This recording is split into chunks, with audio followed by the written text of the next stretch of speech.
right? So we've already done the introduction, but this is for the sake of the audience. So my name is Zach. I'm pansexual, and my preferred pronouns are he and him. And what's your name? My name is Freya Halmer. Mm-hmm. My preferred pronouns is she, her, Right on. and I am transgender, as we talked about earlier. We did have a little chat on Discord beforehand. Yeah. Um, yeah, so We that's us. yeah, that's us. There we go. We had a nice little discussion. We kind of talked about like our journeys to some degree. My journey in particular cuz it's like you were fascinated. So, Yeah, I was kind of interested in like how you approach sexuality and like how you changed over time as well, because you mentioned that you have had a moment in your life where you changed. So I was kind of curious like how that unfolded. yeah, and I guess that's an interesting that it's always, I mean, it's a fascinating thing, I think, in regards to people, right? Hmm. Because the the jury's kind of out, like if it's like a societal thing or if it's like a genetic thing, like there's a lot of different factors, right? It's not just one answer, like everything in life. Nothing is a clear cut answer.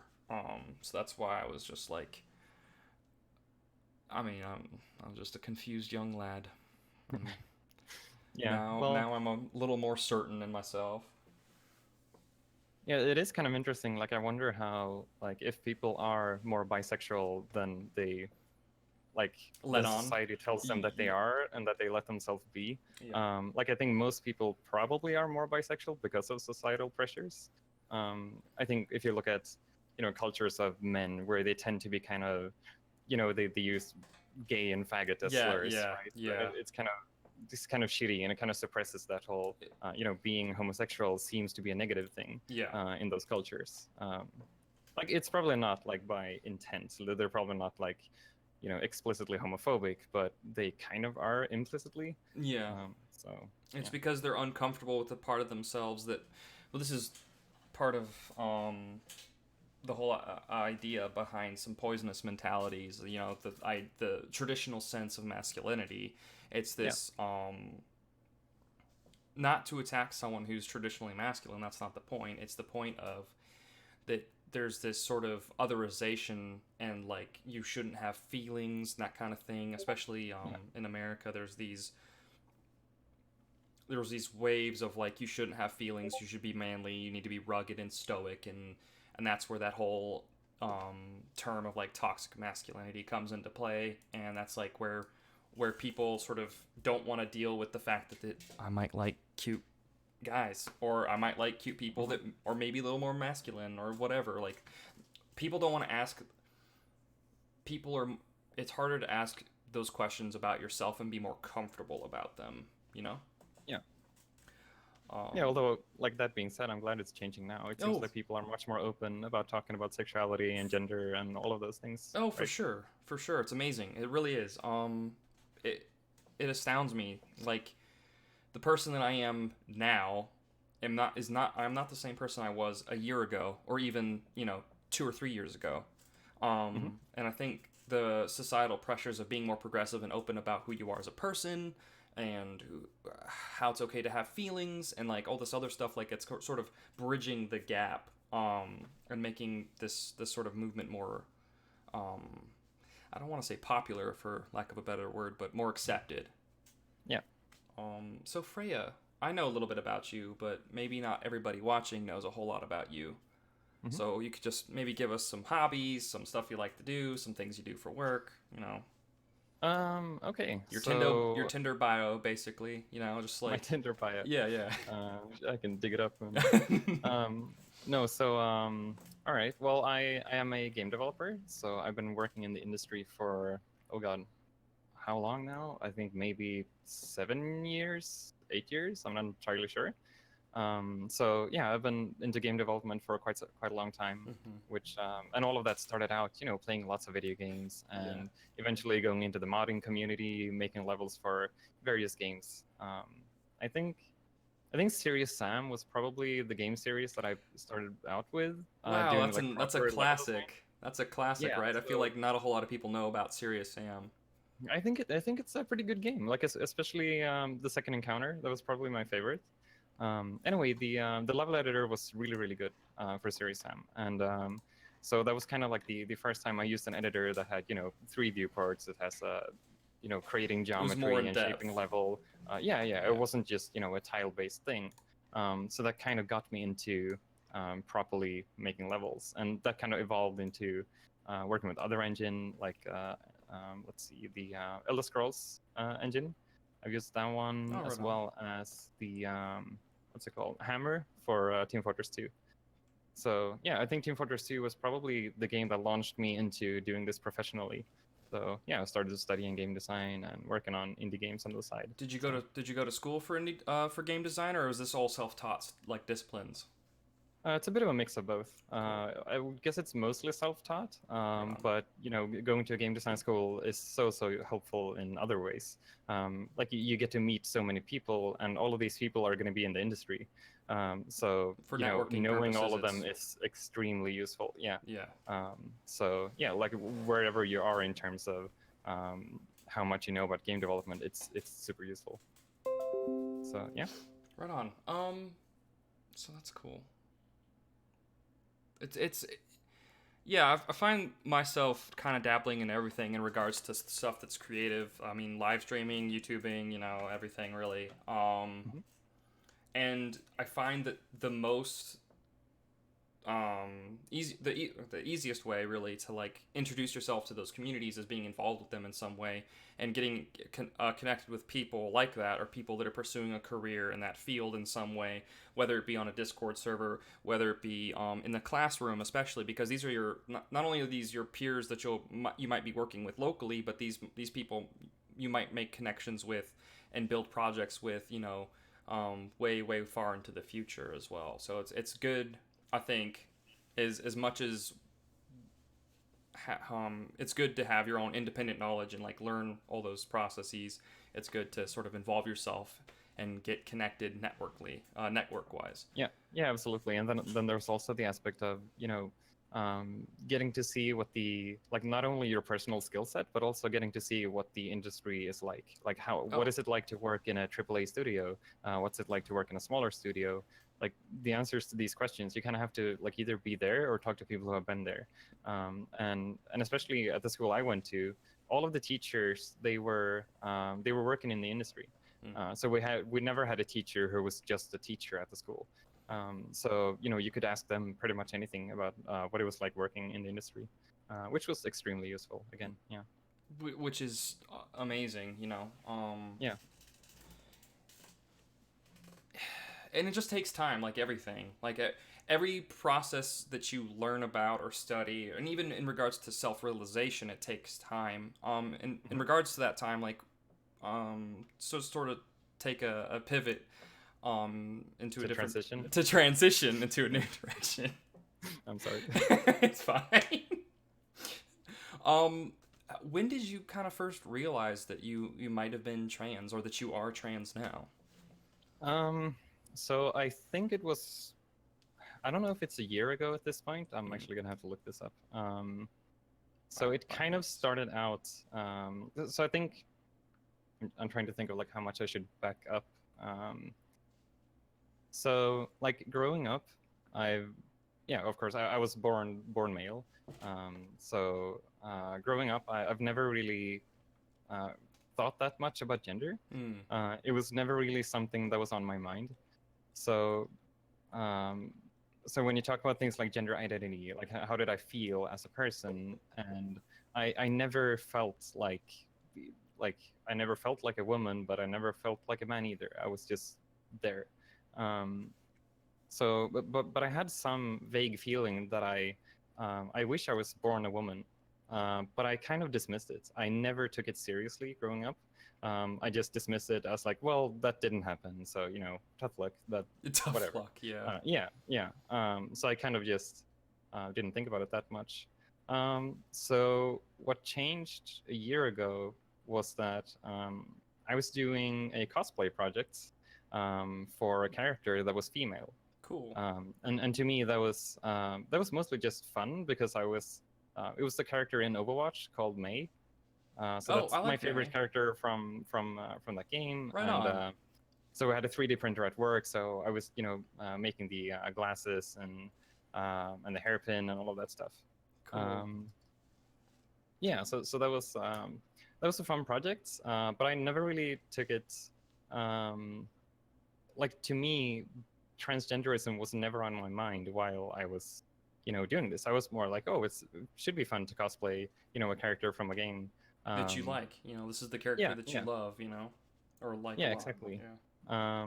So yeah, that's so at that moment, after I'd done, the props for the head, which is the glasses as Yeah. well as the hairpin, Mm-hmm. um, I I asked my sister if she wanted to do a cos test, which is basically when you do a test cosplay where you put on all the makeup and all the props and all of that stuff. Yeah. And we did that. So my sister helped out a ton with getting all the makeup done, and yeah, so I sat there for like an hour as she did all of the magic required. Well, awesome.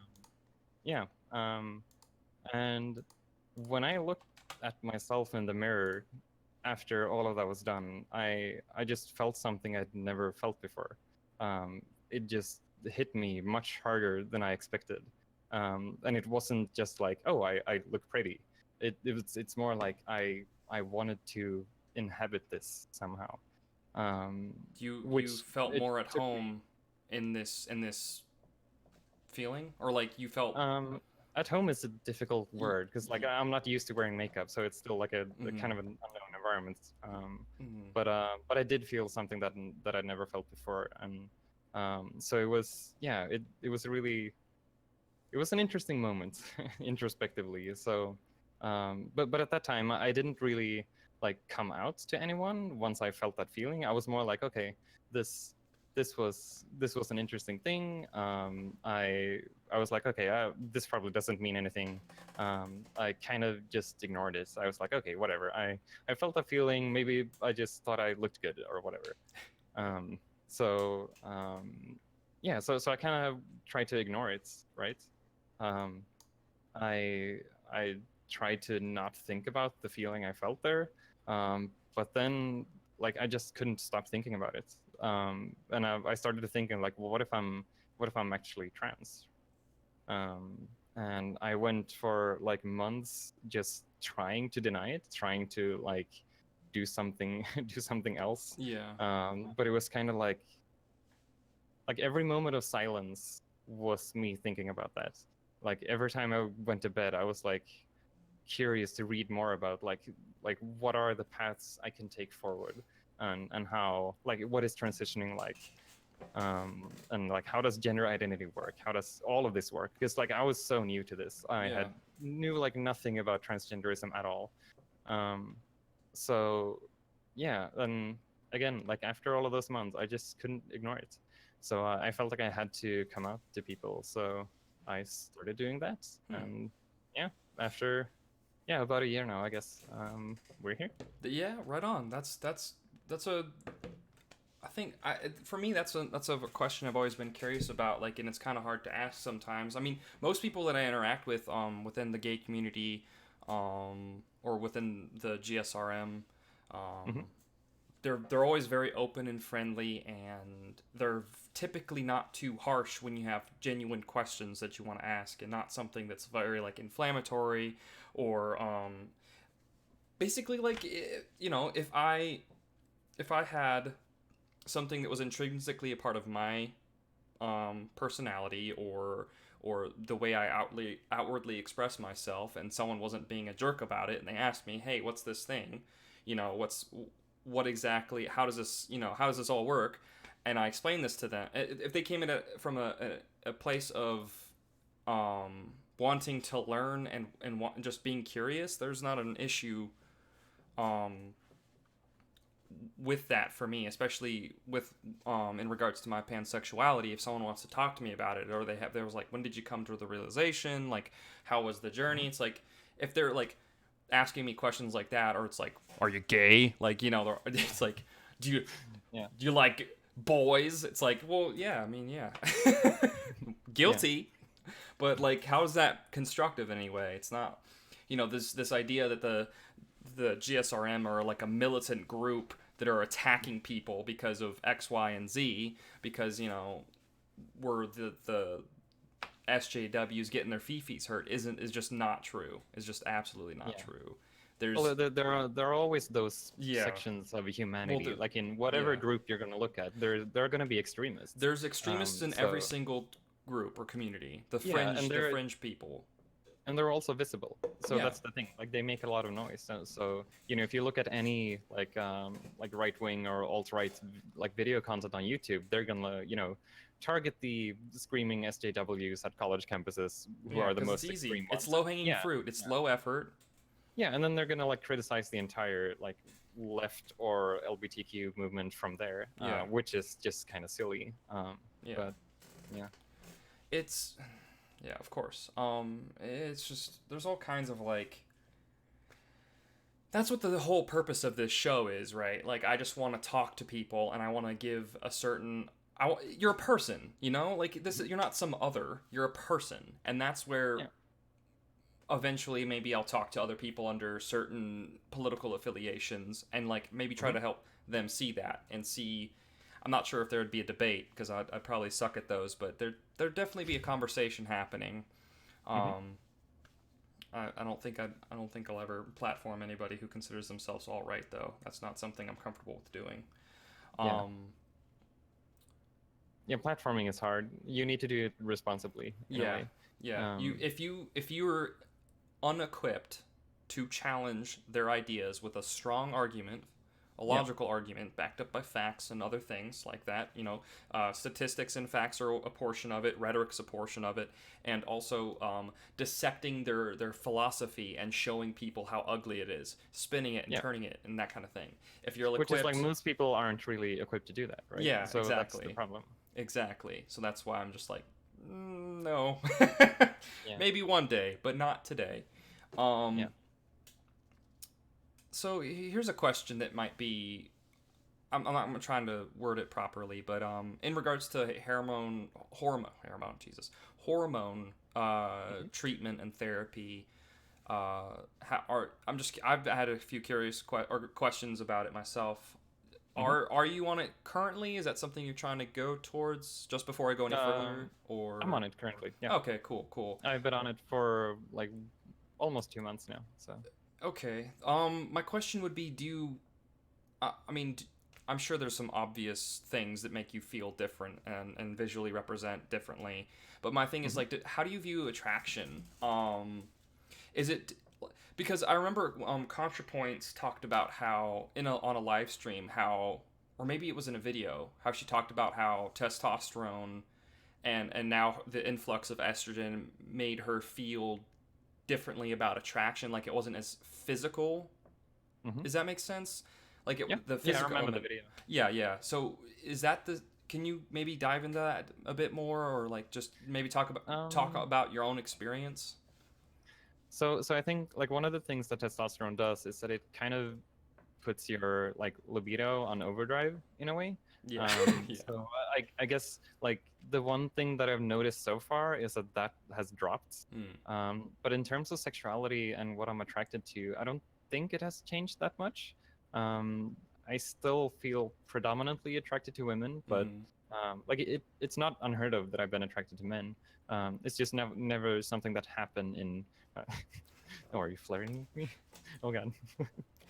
No, But it's just never something that I've experienced in real life. I've never met a person that I've wanted to get to know romantically or sexually who is a man mm, so far. But yeah, I mean I'm open to it happening. And for some reason, like yeah, I guess I've changed a little bit. It seems like if I imagine having sex with a man, that felt more strange before than now, mm. which might be just internalized homophobia, which That's is like I don't know, like it's that's really really hard yeah. to That's know, like to something. separate those two things, right? Yeah, that's something So I've yeah. been dealing with as well. Is like Hmm.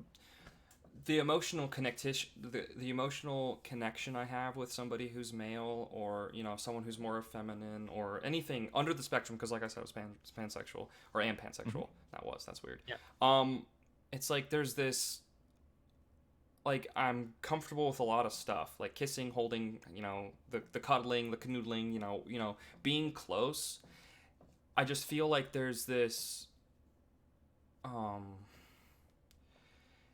there's like a conflict in it within me that I'm constantly trying to.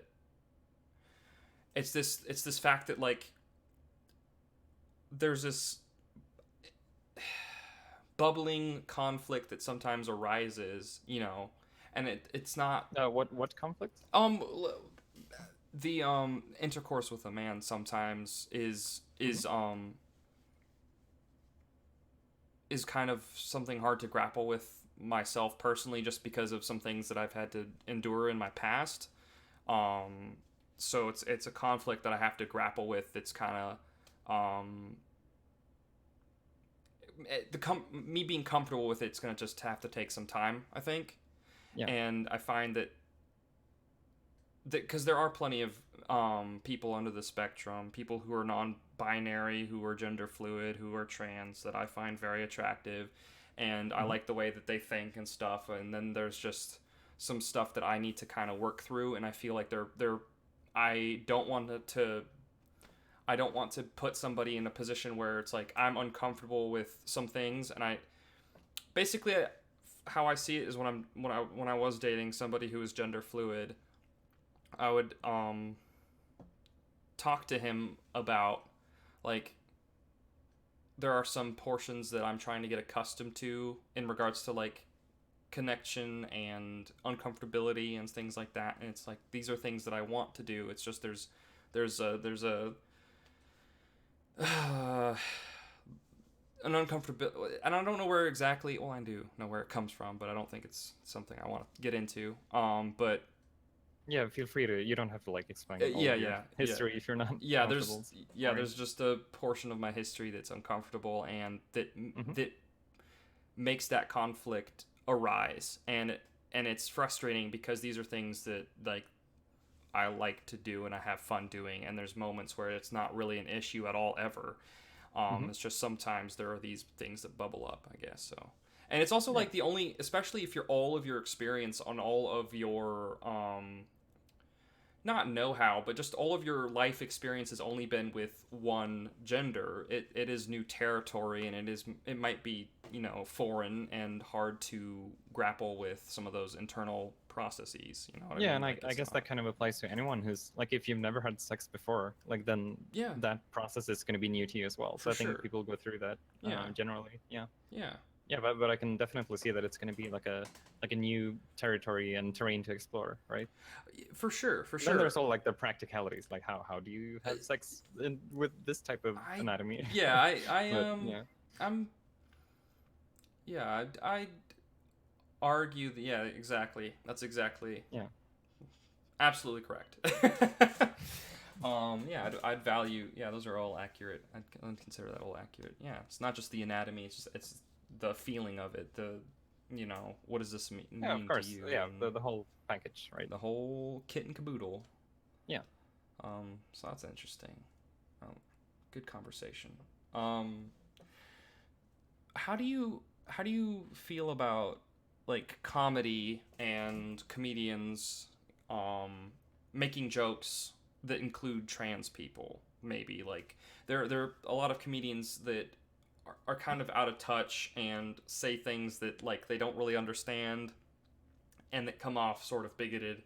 And then there's some other comedians that might get a few things right and maybe make some comparisons. Like how do you feel about that overall? Do you think it's like no holds barred, or do you think there's a proper way of doing it, or There's absolutely a proper way of doing it. I think that yeah, goes with like any jokes you make. for sure, Like especially if you make jokes about minority groups, of course, you kind of have to do it with responsibility.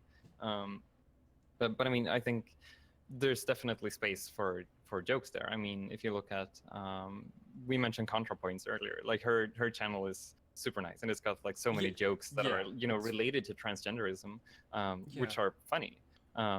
And I mean, there's also like you can interpersonally there are a lot of jokes you can do when like when you're transitioning, like for instance, when a trans man is going to transition into a woman and wants to do the top surgery, like right before the mastectomy, they can say that they have something to get off of their chest, like stuff like that. It's kind of funny, right? Yeah. Yeah, and it kind of makes it seem more normal in a way, and it makes it like, It brings some you're not brevity really, to a very kind of like not a dark thing, but something that's yeah. very heavy, something that's very that has a lot of emotional weight. It brings And I think a moment of brevity. that's quite important. It makes it more normal. People can relate more to humor. Yeah. And they, it makes people seem more like people, right? I don't think there should be like I think it's hard to like put a blanket ban on making jokes on a specific groups of people.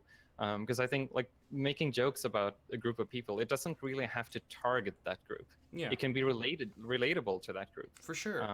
So it can be, funny in that sense instead of being, hostile toward them. But again, I think it definitely, you kind of have to do it with care. So. Of course. Yeah. And there's. I'm gonna proceed very cautiously. In regards to what I'm about to say next, I feel like because. Oh, by the way, like I should give like a. Sorry. Go. Like Yeah. A preamble thing. Yeah, by all means. Like, I'm pretty early in my transition, and if you're talking about like the transgender experience, like I've only come out like half a year ago, and I've been on hormones for just under 2 months now. So whatever I say is just my opinion. I'm not it's gonna, your like, personal represent experience. the entire transgender community. Well, of right? course, it's your Yeah, just the preamble in case I'm saying I'm probably gonna say a lot of problematic things. So, but I'm sure people will tell me. So. Yeah, of course, and as long as feel free to ask whatever. Like I'm personally not. I'm personally probably way too open about this. I think that's okay. I think. Yeah, but between us, it's probably fine. Yeah. But like, I'm probably gonna say something on the internet, and I'm gonna regret because I told it in a public forum, and yeah. Yeah. Well, that's gonna happen. So. Everyone's thoughts and ideas are up for criticism, right? Yeah, And this is again based on our own personal experience as people. Like these are our experiences within. We're both very like super new kids on the block. In regards to me, like you have like 6 more months on me than. 6 or 7 more months on me than in regards to being in the community and stuff. So like again, these are all this is all stuff. Yeah. So right, so what was your problematic question? Okay. Not question. Do you feel that? Okay, this is a question. Do you feel that because people are very passionate and there is a lot of misinformation out there, that when people make a criticism or talk about particular issues, maybe even in regards to being trans specifically, do you feel that maybe sometimes people are really quick to react, like they really hop on down that person's throat and attack them, maybe misinterpret what they were trying to say? Probably, yeah. I mean, I would say that's a problem in general today in communications. Yeah, reactionaries. But I think that, it's a lot of reactionaries, and you're kind of pushed toward making, the most interesting statement in a short amount of time as possible. Especially on like Twitter. To get the likes you want, and on YouTube you get like ad revenue and all of that stuff. So it benefits you in the end to have short and snappy and popular opinions that might not be correct, but they're gonna attract an audience. So I think that's a problem in general. But yeah, I mean, especially on like sensitive issues, and transgenderism is one of those. Yeah, being transgender, being a part of the gender, sexuality, romantic minorities, being a person of color. These are all like there is a lot of issues, and there is a lot of emotions, and because these are people, these are their lives. Like, of course, there's gonna be emotional investment. Not everyone. Depending on the extent, sure, there might be a varying degree, but it's something that people need to understand. This isn't like a hobby. It's not something they can just stop doing. This is your attack. Sometimes with these questions and misinformation, when you ask a question, you're attacking their very person. and you're not Kind being of, yeah. yeah, you're Yeah, not you're being very attacking their identity, and yeah, you're yeah, not being very even if they don't consider it like a huge portion of their identity, right? yeah, Like it's still a part of them. It's still yeah. who they are. And that's not that's not being charitable to that person. But at the same time, there are people that are willing to be allies, willing to be educated, um, willing to be understanding, and willing to be in the same camp as us. Yeah. That these fringe groups like vehemently attack and vicious and just like again, these are I consider the people that do the attacking or jumping down somebody's throat is a fringe group within every community. Yeah. But it's something that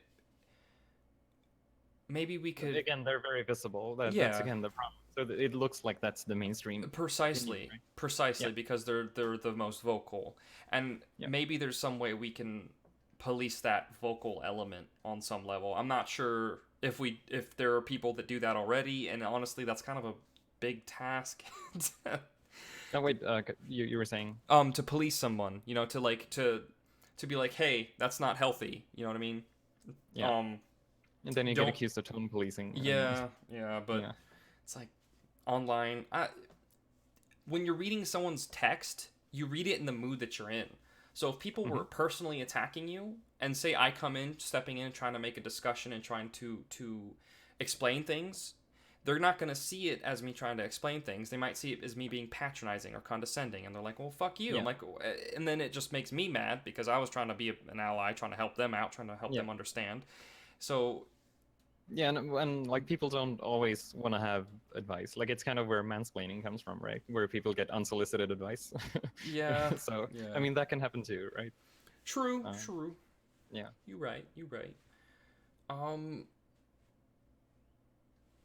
goodness, I don't know. It's like some people I feel like. Is it weird that I'm for tone policing?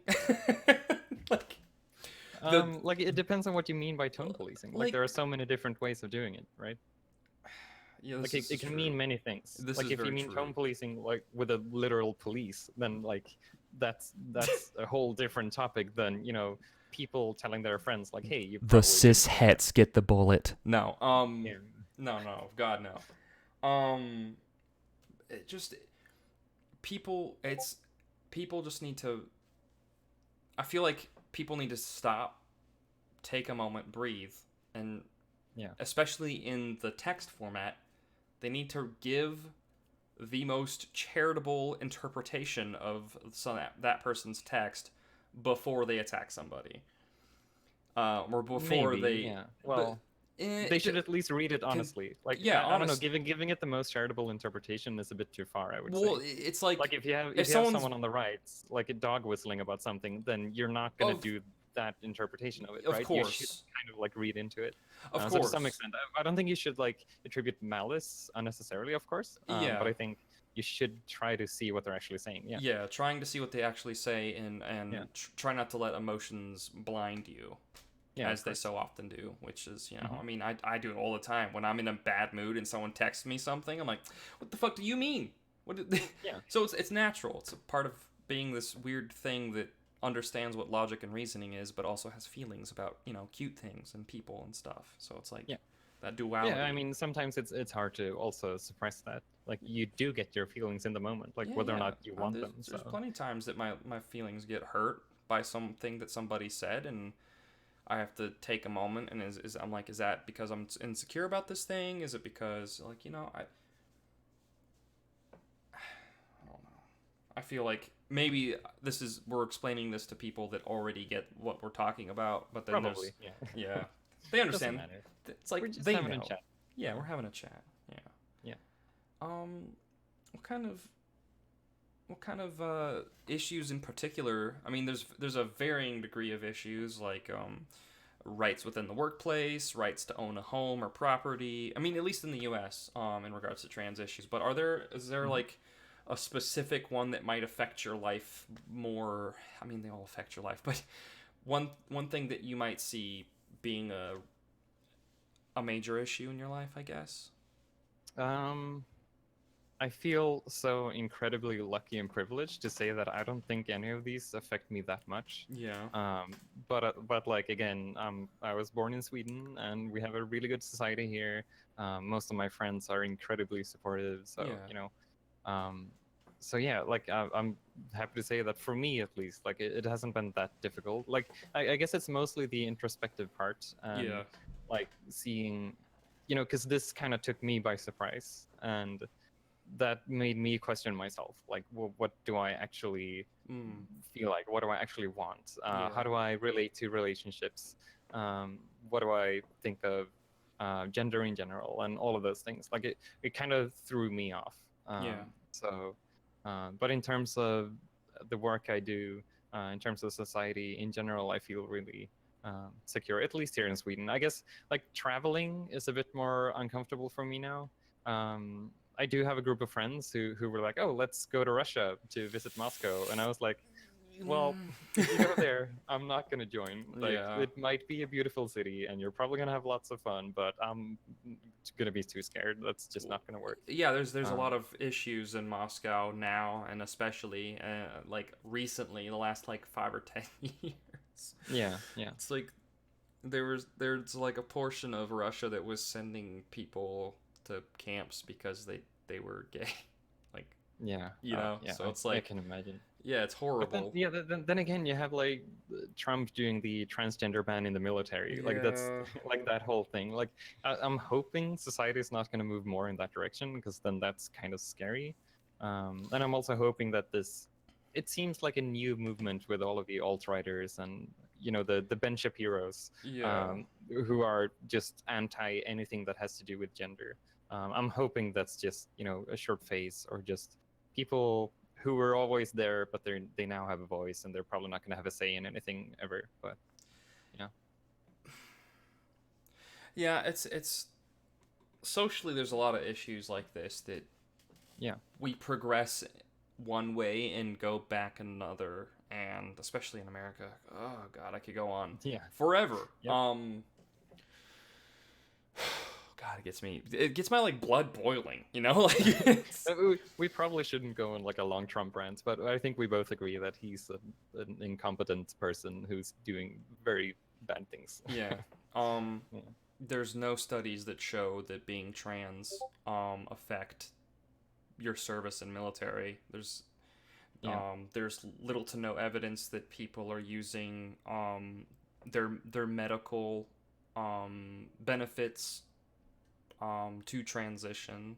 Little to no. and it's also kind of like even if they were using the military's part of the budget to spend on their medication, like why should they not be able to do that? Because I mean Yeah. there are They're in the probably lots of military. other people who are on medication, right? Yeah. So like it's kind of it's just so transparent in a way when they do a transgender ban that it's not about the medicine, even Yeah. though they try to mask it at that. It's obviously Eh, just bigotry. Like somebody was like, "Oh, There's well, transgenders make it weird to be in the dressing room, so let's not." Like it's probably someone who had that thought, and yeah. then they wanted to blame it on medication, as if there's no other medication in the military. And it's Um, like I it's kind just of wish they were just openly bigoted instead. Just oh, be of honest, course, of like course. own it. Yeah, instead of misleading people and being deceitful. Yeah, That's the stance that Destiny takes. Is he's like, I'd rather argue with somebody who's openly bigoted because I don't have to dance around all these things. I can attack their yeah, arguments directly. yeah, The thing is that they know they're in the wrong, so that's why they have to be secretive and dog whistle. Like yeah. they know it's like a moral bad. They know that like Exactly. society views it that way. Um, yeah, people are Yep. ridiculous. So yeah, so there's like all kinds of issues here in the U.S. like securing housing, securing employment, and securing wanting to serve the military, wanting to potentially be injured, maimed, or killed for your country, which is the most American thing you can do, right? Yeah. And it's because of hormones. I can't imagine that they're It's that much not. more expensive. No, Like, I don't think I I mean, don't. Yeah. I would love to pull up some economic stuff. I may include that in the link dump after our conversation is done. So Yeah, and then again, like how, like what percentage of the military is transgender? Like how much is this actually gonna cost? Like even if the cost per medication is higher for transgender military personnel, then like why would that matter in the big picture, and right? what if they have Yeah, private? it's just really silly. Well, what if it's like they have private insurance and they Yeah, pay for the hormones with their military wages? Like it's that like there's no ground to stand on a purely economic level, in my opinion. yeah, yeah, yeah, Because the transgender community is um the population is rather small, just globally. So to hmm focus it down into one country, for example, say the United States, and to say that there's so many people that are transgendered within the military that are a drain on our military spending is laughable. Like it's yeah. absolutely laughable. Why don't we cut down on building bombers and tanks and stuff that we don't actually use, or we're just building them to build them, Yeah. and save money that way, because we spend less money on something that's more effective, like an unmanned drone, than we would a bomber, because we don't need bombers anymore. That's a side. That's all. Whatever. Um, it's and then it's like you wouldn't you wouldn't deny someone employment because they're gay, right? You wouldn't deny them employment because they're trans, or you Well, shouldn't. I'm sure some people Well, would. that's the problem. Is it they only see it as, well, they're not they're not really oppressed, or they're not really systemically attacked, or some people will see it as like, well, they're not black, they're not a person of color, so it's Mhm. not, I'm not being racist. But they don't understand that the same line of reasoning is being used in regards to discrimination of hiring and having someone live in the house that they're renting. You know Yeah. what I mean? Like that same line of discrimination of reasoning, right, is I mean, being. it can happen on any characteristic. It's Yeah, just that yeah. It's, I don't it, like it the just I don't. happens to minorities more often, probably. So Yeah, it's yeah. It's because it's the whole the whole other opposition mentality. yeah, Um, it's and every group within society has its issues and has its negatives, hmm and they should be addressed. But yep. I'm getting bummed. All right. There are so many. Um, but yeah, I mean, there are so many like interesting things that come from like thinking about um, gender and sex Yeah. and the biological side of it, the psychological side of it, and how it ties into society. I think there are like so many fascinating and interesting questions that pop up. A lot of them are like really uncomfortable in general, or for most people to talk about, because it kind of makes people have to Challenge their whole yeah, identity. challenge everything they used to know and about like what it even means to be a man or a woman. Like all of those things kind of have to be uprooted and re-examined. And like, okay, so if you take something like transgender athletes, I Yeah. think that's like a case that's it seems like many people want to like fall to one, like either one or the other side, without examining it too much. Like we have a lot of people who, or a lot, I don't know how many people, but it seems like people often lean towards, okay, it should be purely based on your identity. If you identify as a woman, you Mm-hmm. should be In the women's league. participating in the women's league, right? Right. Um, so there are people who take that stance, and then there seems to be a lot of people who take the other stance, where it's like, well, if you're transgender, you don't get to participate at all, or even worse, people who are like, well, if you're a trans woman, then you still have to compete with the men. Like there are some people who have um, those those beliefs. But I'm guessing like the third group, I'm guessing they're probably not okay with like trans men competing together with the cis women. I think they're Yeah. probably not going to think that's okay. So it just seems like people haven't really thought this through. Um, There's a yeah, lot of but I think consideration it's to be made. yeah, and it's also it's such a tricky thing, and that gets into like, okay, so some trans people might have an advantage if they if a trans woman might have a bone structure or like larger hands, or they might be taller than the other women, and they get an advantage, and they have testosterone in their bodies that might still be there if they're early in their transition. And it's like some people might not want to do hormone treatment, and should trans women who don't undergo hormone treatment, should they compete with other women? And to some extent, like, it seems like, given that sports or athletics in general are so reliant on the chemistry and the physical makeup of your body, like it seems weird to me that that some people just want to accept it through gender identity, which feels shitty. Like, it Yeah, seems like I would love to just accept everyone, but given how sports works and how competitive it is and how much but to biologically driven it completely, is, yeah, but to it's tricky, completely right? deny the biology and Yeah. completely deny the anatomy Hmm. of people certain such, it's just it. I'm trying to figure out what a good solution would be. Yeah, I think Do I we think do we? there And it's should not be some fair sort of to set them at a deficit, right? Or it's like, yeah. well, because you won, we're gonna have to make an analysis and give you a deficit of points because your original gender was this. You know what I mean? Oh no, I would probably say that it's probably like say you're a trans woman and you want to compete together with other women, Mm-hmm. then like maybe you need to have a thing where you check your hormone levels Mm. and to check if your like muscle mass and all of those things are within the range of Like cisgender a weight women. class. Yeah, kind of like weight classes. So you could maybe do stuff like that. But yeah, I don't know. It's a We really could make complicated every thing, but sport co-ed, wait, right? co-ed?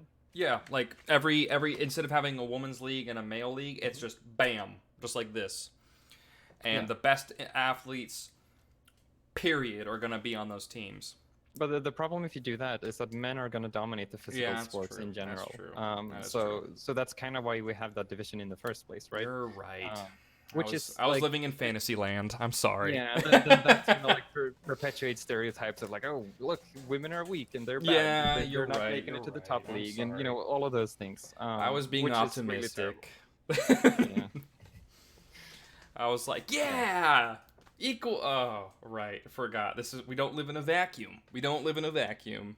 Yeah, but then like I don't know how much of it is just affected by testosterone in Yeah, and of for itself, sure. because that affects muscle mass and how you build muscles, right? Exactly. So if testosterone is maybe the one factor, then trans women who undergo hormone treatment, if they are pretty much within the range of cis women, then I see like why not? Why can't they compete together with Yeah, the other women? because who cares if they're Uh, taller? There's plenty of women that are tall, yeah, right? yeah.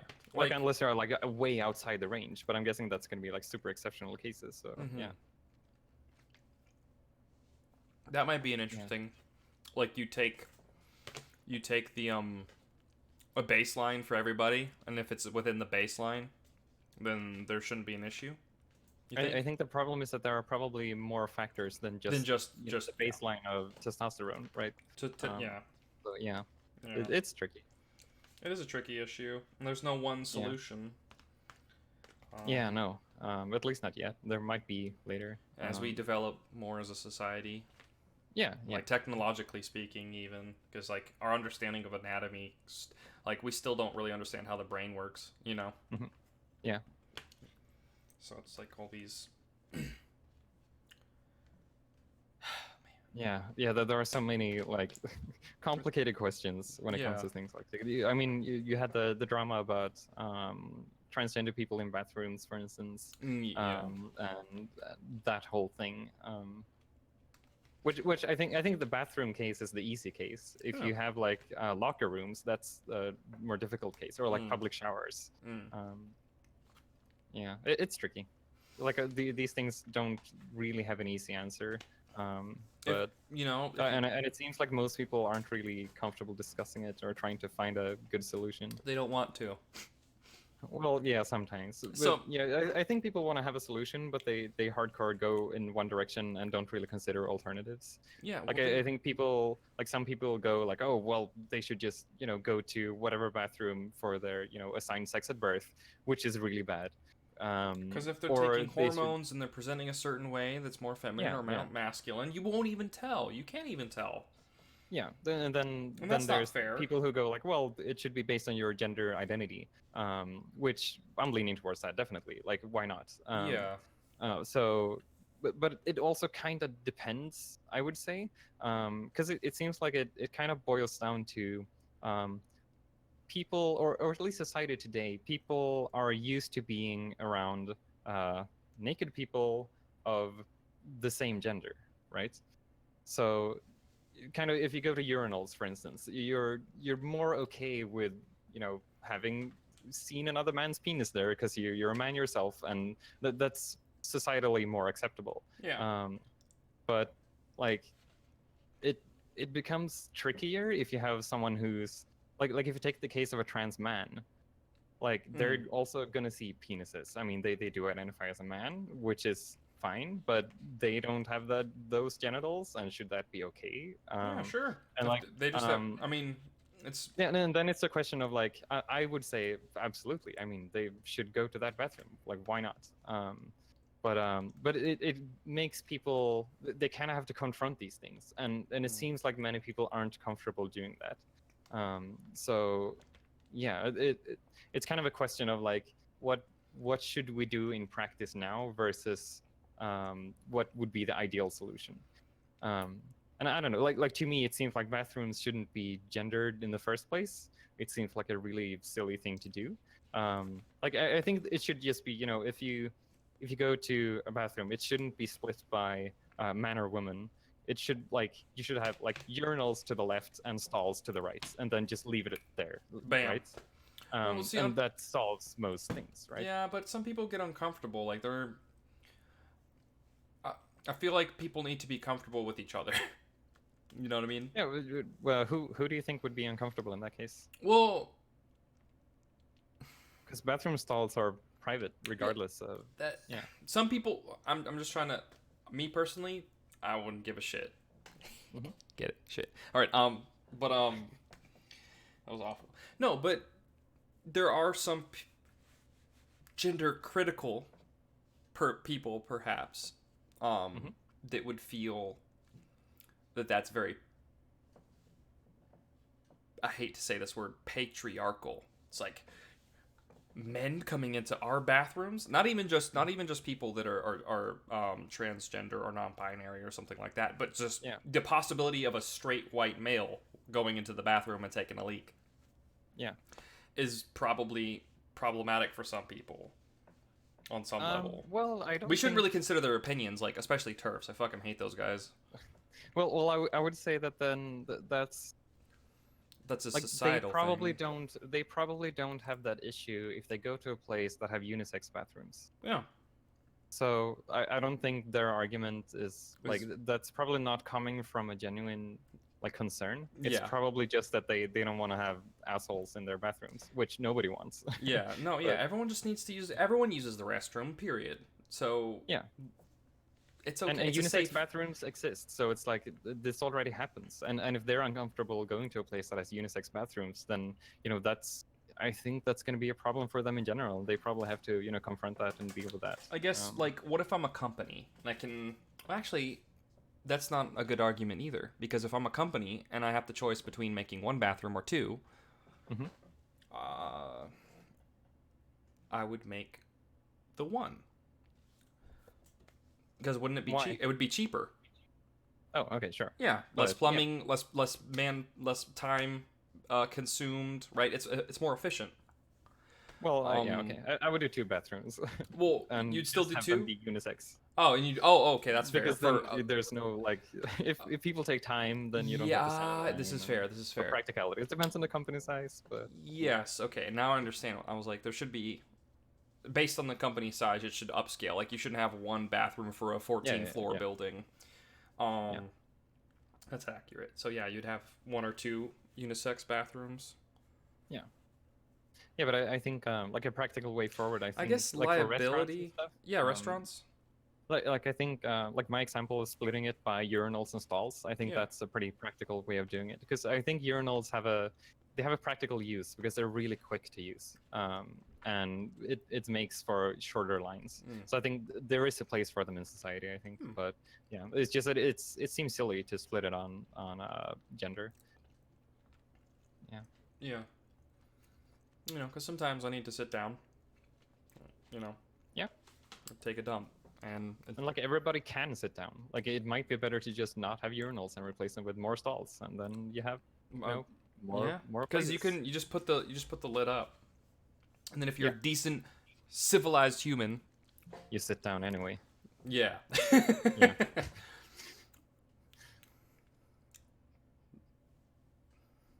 Yeah, Yep. I'm totally comfortable. Like I don't know, like for me it's just depending on my mood and what is closest to me. Like Mhm.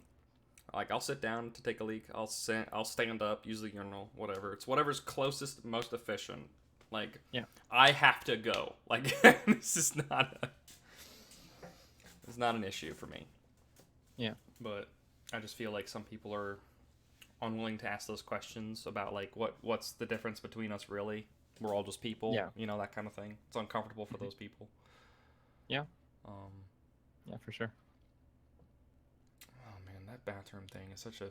I understand, like, if you have a young child, right, and they need to be changed. For example, if you have diapers, right, you could make a larger stall, or you could make a family bathroom, which they do have typically. That's it has one toilet, a sink, and then like a larger changing facility. Yeah. But But that's usually not like gender split. That's just a different type it's of a neutral. bathroom. Yeah, it's just a different type of bathroom. It's neutral to Restroom. begin with. Yeah, restroom. Yeah. Washroom. Yeah. As you filthy Europeans say. Oh, do we washroom? No, I don't know. The Canadians up north say washroom, and I find that weird. Okay. Yeah. All right. Yeah. You guys probably I'm trying say. to think of the literal translation of ours. We say badroom, which is basically a bathing room. Oh, so it's a bathroom. You would say. Kind of. Yeah. Huh. It's. Yeah.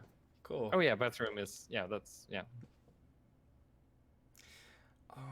Oh, What you drinking there?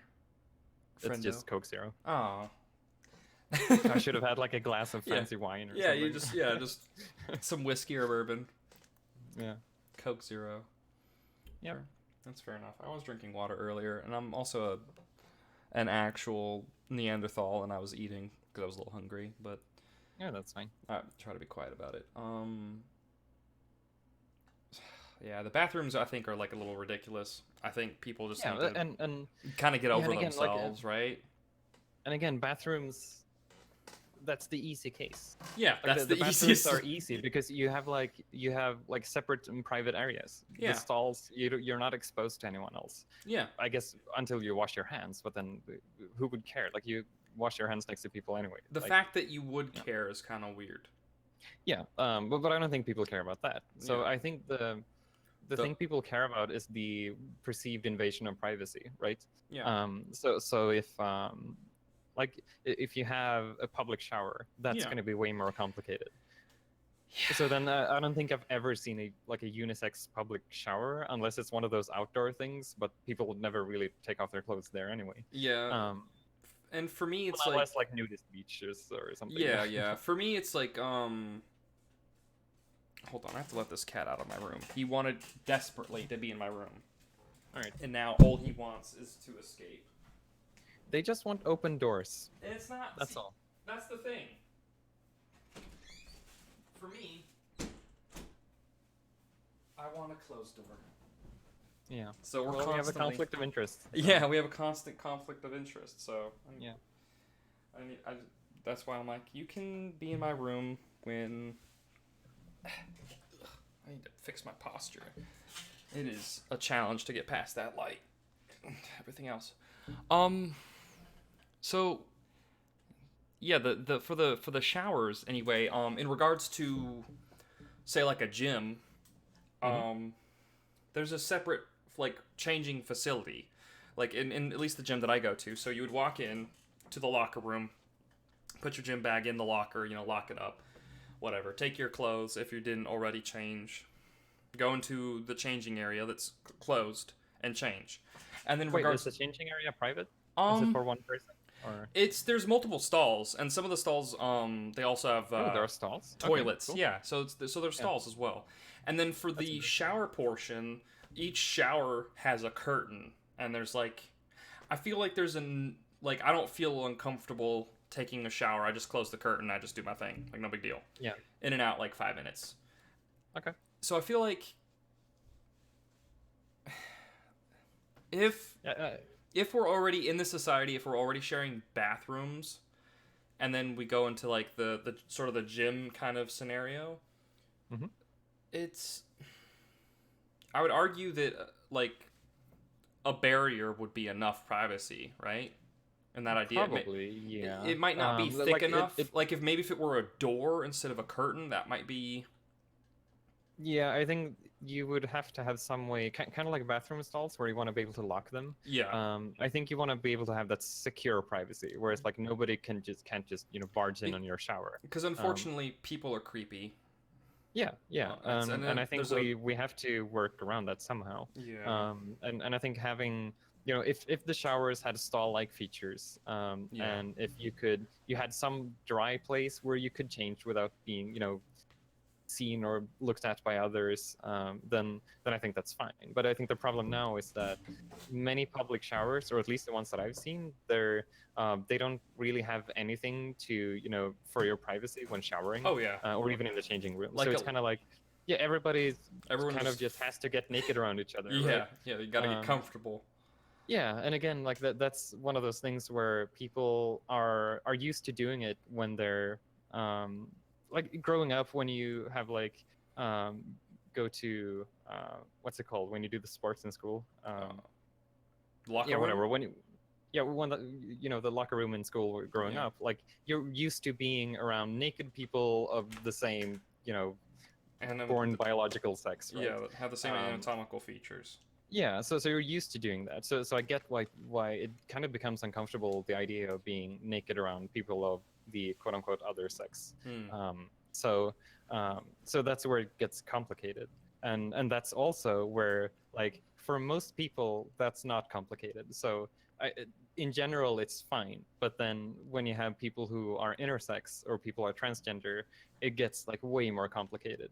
Yeah. Like for me, for instance, like I personally, if I went to a public shower, I would have no idea which one to enter, because I'm like in the middle of a transition right now. Hmm. So I don't know. Like, should I go to the women's room, because that's what I identify with right now and where I'm more and more headed toward, or should I just default to do whatever I used to do, which was go to the men's room, and be there. And it's like, wherever I go, bad things are gonna happen, right?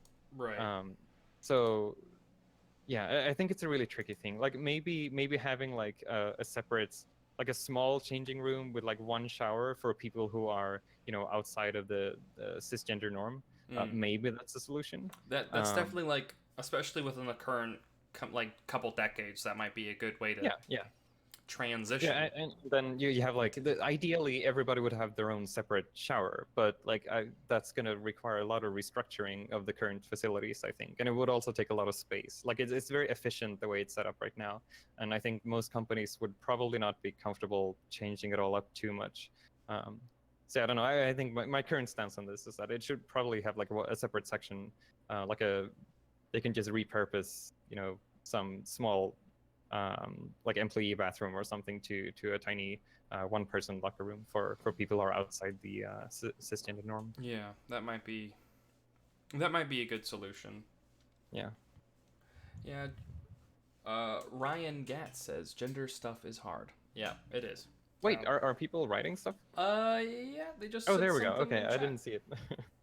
Yeah, gender stuff is hard. It is. But that's also why I think it's like super interesting to discuss, because um, people's intuitions are like, you can almost never rely on intuitions when it comes to stuff like this. You have to think about them so deeply and try to analyze, how all of the biological components of bodies work. And yeah, I think it's like super fascinating. But yeah, So that's just me though. I think it's fascinating. Some people just probably don't care, but yeah, I mean, I think a lot of people don't even really give it much thought. yeah. And then when you And press I'm them, including me in that as well. well, Like I didn't care about it before because I didn't have to.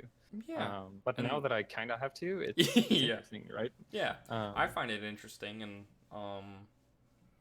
I especially more and more now as I become more involved with the community, you know, and I'm mhm. trying to be a better ally and stuff, and wanting to make sure I'm not, you know,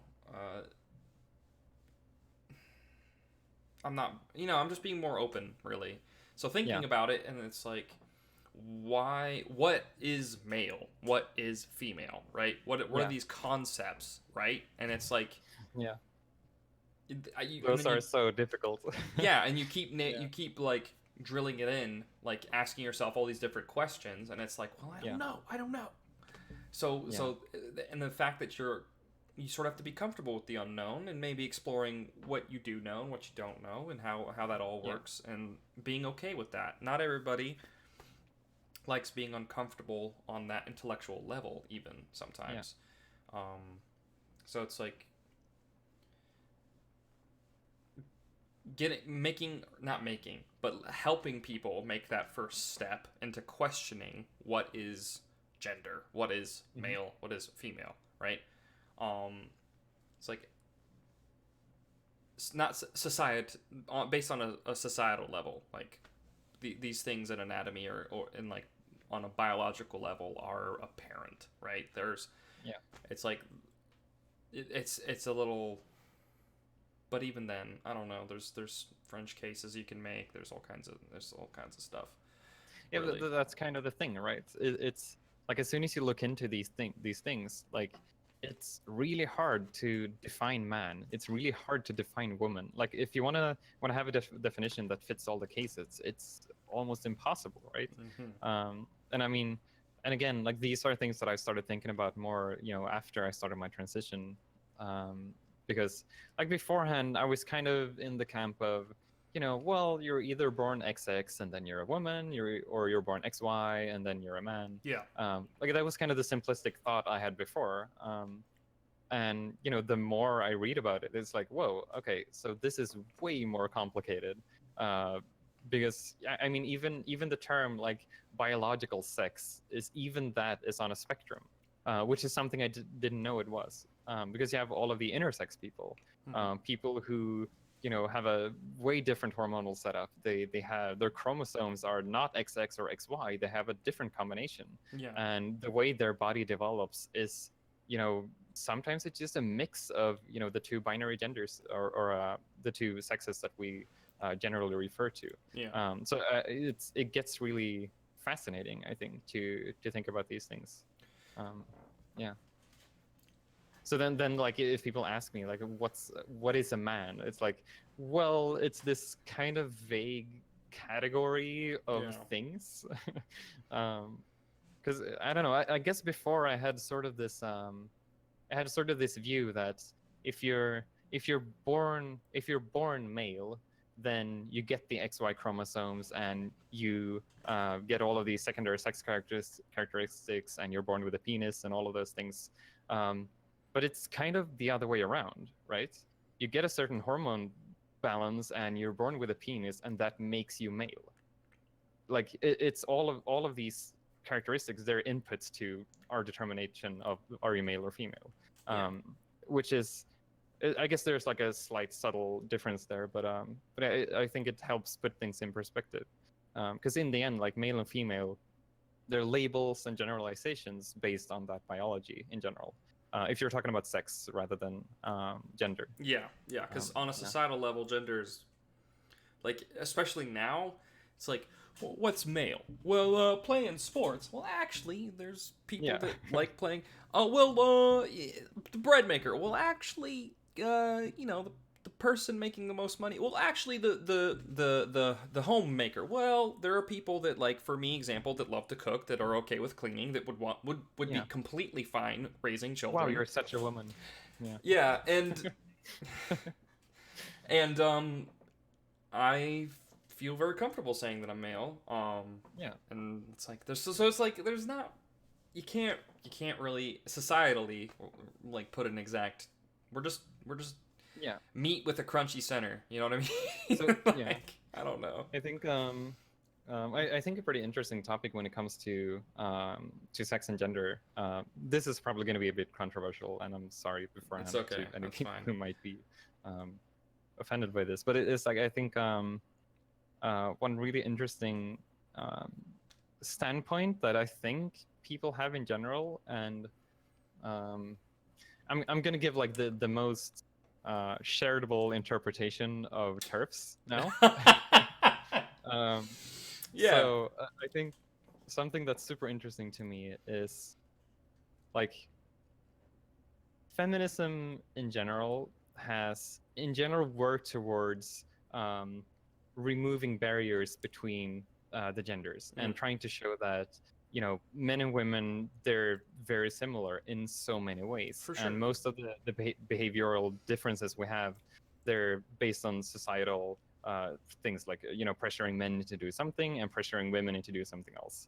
um, so then they might argue that people who are transgender kind of go against that. Yeah. And people who are transgender sort of become a parody of the things the feminists were trying to work towards removing. Um, so that's my like the most charitable interpretation of Terfs that I can give. That's a pretty charitable. I That's a very charitable. You don't have to in regards to them and incels. Like I don't, you can paint them in Oh whatever. yeah, yeah. I But mean, I'm but not that gonna was nice of give them you. any. I hate Terps, but But it's yeah, like, no, yeah. but I think it's a valid question, and I think it's something that's interesting to explore. Um, so yeah, like what would be like? Say I was a Terf and I was giving you that argument. What would be your response? Could you restate the argument? I'm sorry. Just Okay, so feminism has worked towards trying to remove all of the societal pressure that mhm. makes women do certain types of jobs or certain things, Yeah. and all of the things that make men do types of things. Like they want to basically try to erase the differences as much as possible and Mhm. just let people realize that they can do whatever they want, right? Yeah. So then from that, I think you can easily reach the argument that, well, aren't transgender people kind of being a parody of those very structures that they try to get rid of? And now you have someone who claims they want to be the other gender when the other gender might have harmful stereotypes.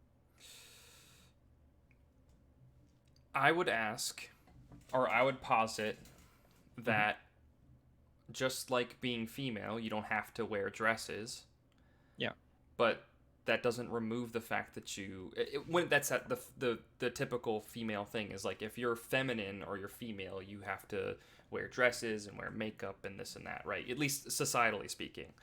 Yeah. Um, we've worked the idea to me as I'd posit like we've already worked towards the goal of where that's not an issue. Why is someone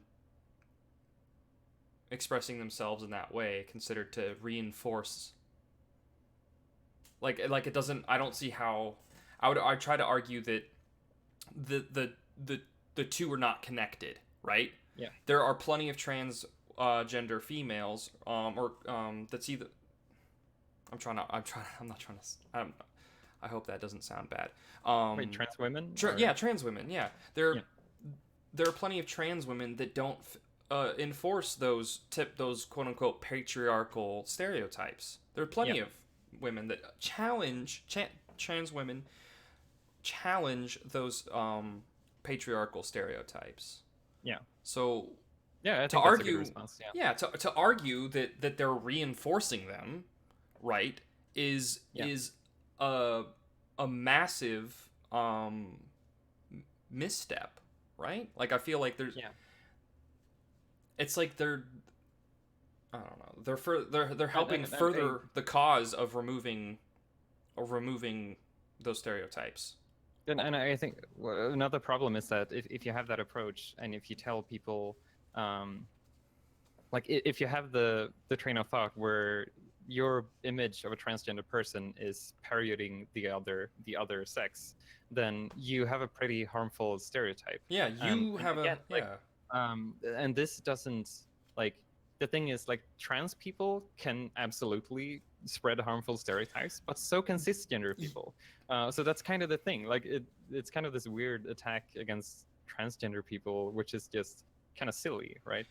Why And do you have then that? again, it also kind of boils down to, you know, people who are transgender feel these things regardless.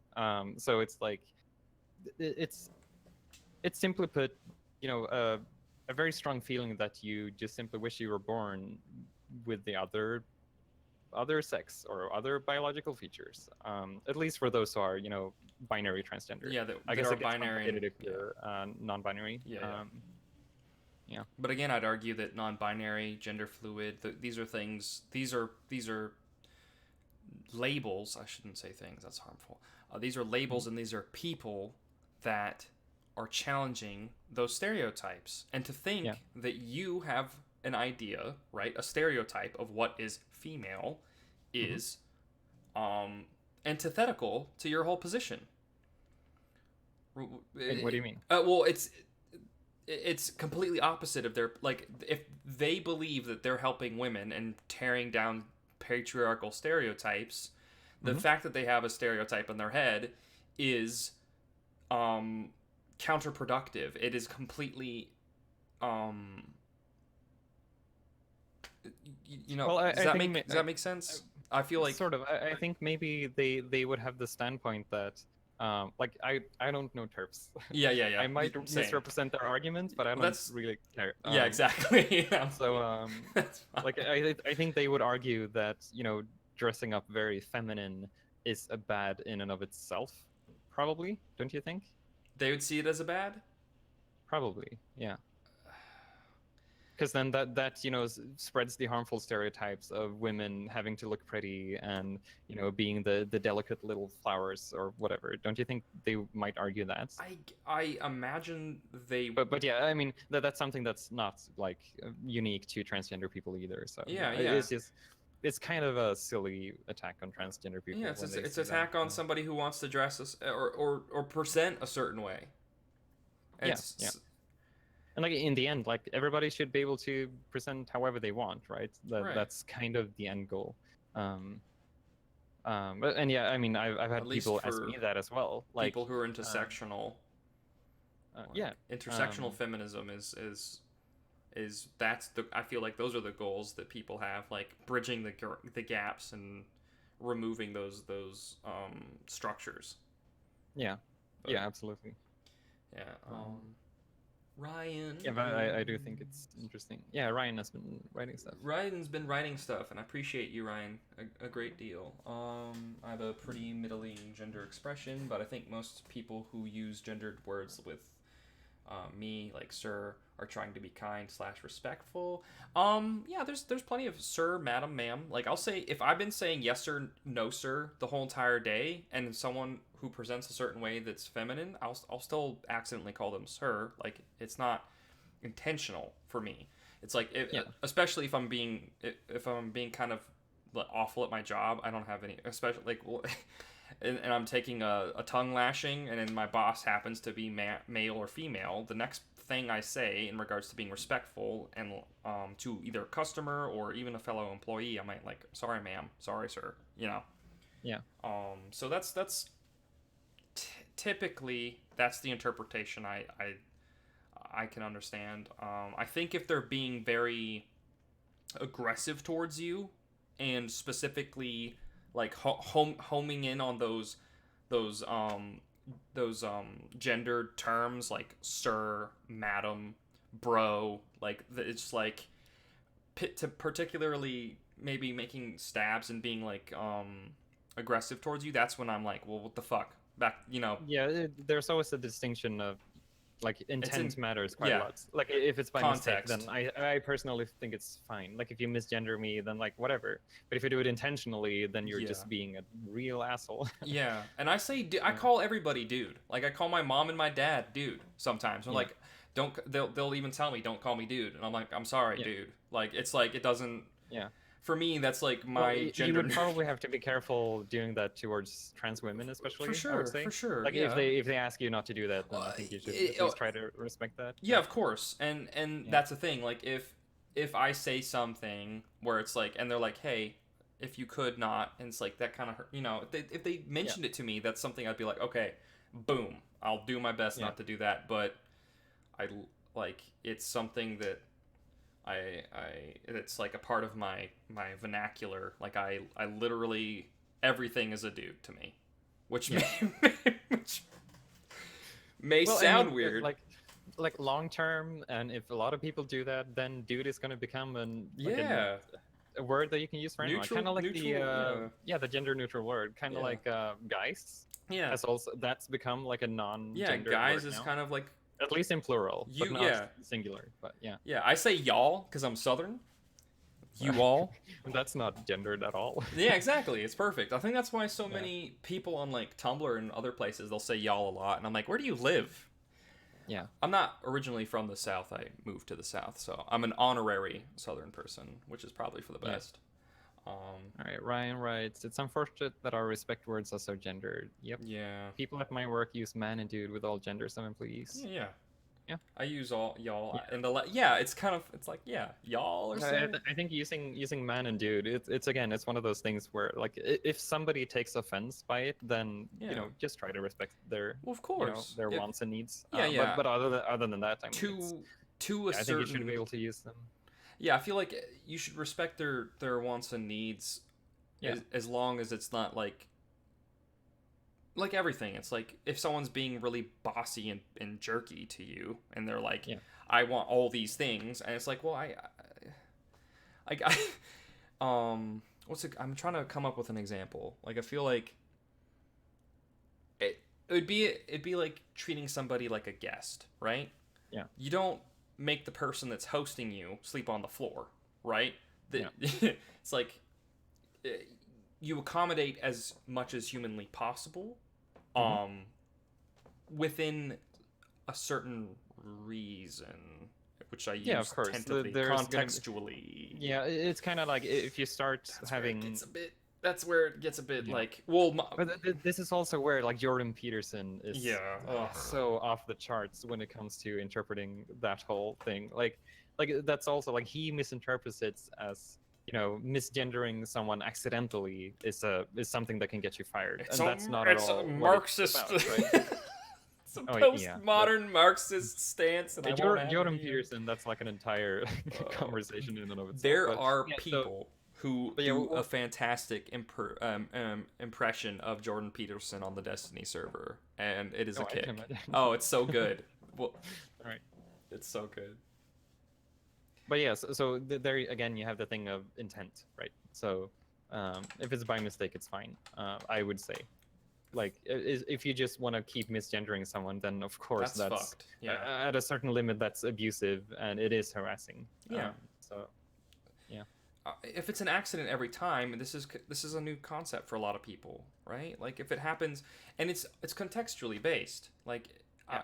if I, for example, like, I don't know, dead name someone and then start calling them by the gender that they're not want to be represented as, that's harassment. That is harassment. You're intentionally antagonizing and trying to provoke them. You're attacking them like in a verbal manner. It's just not. Yeah. It's obvious when it's obvious, and then even when it's being dog whistled, it's obvious. Well, again, this is all. Do you have an example of dog whistling? Yeah, in that case. Man,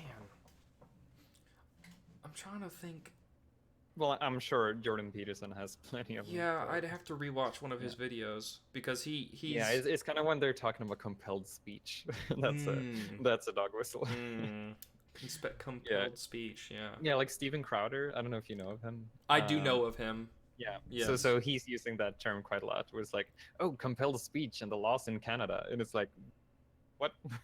Like I'm sure he's referring to C16, but he hasn't read it. If that's the case, right? Yeah, he didn't. So he's just misinformed, which is a shame. Like he should be reading more. He's blissfully misinformed. Like if he actually read C16 or had some type of background or basic understanding of like law lingo or law terminology, those laws are specifically they're very specific for a reason, right?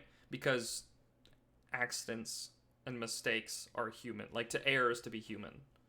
Yeah. So contextually, if this is a new thing for you, say your friend comes out as a trans woman, and they've been a guy for you your whole life, there's going to be a transitionary period. There's going to be a period in which you get used to that and work on that yourself, because if this is someone that's really close to you, even, and they live their whole life one way, and Yeah.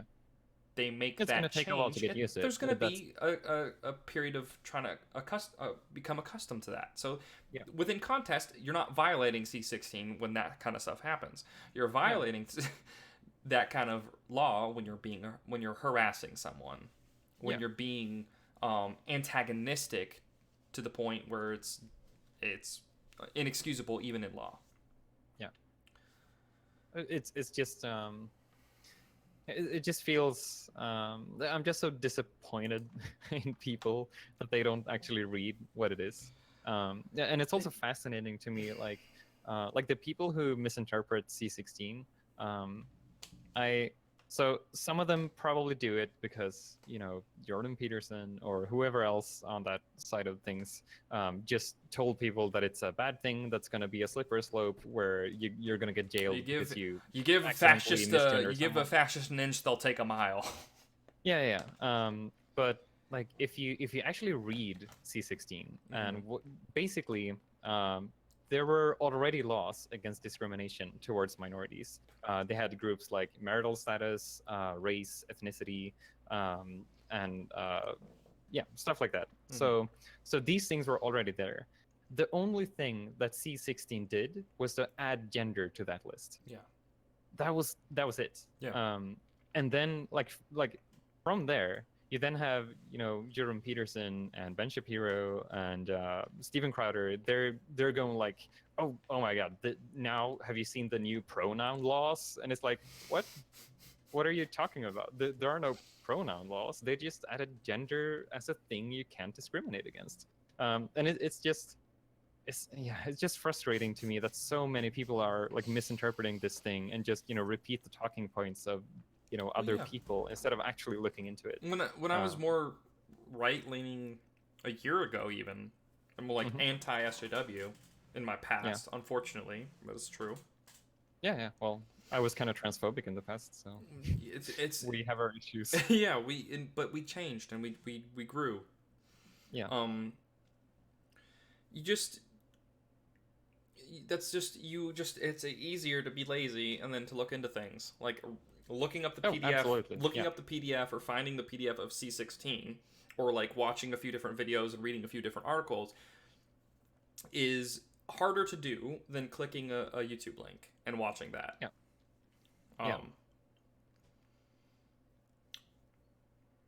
Yeah, I don't know.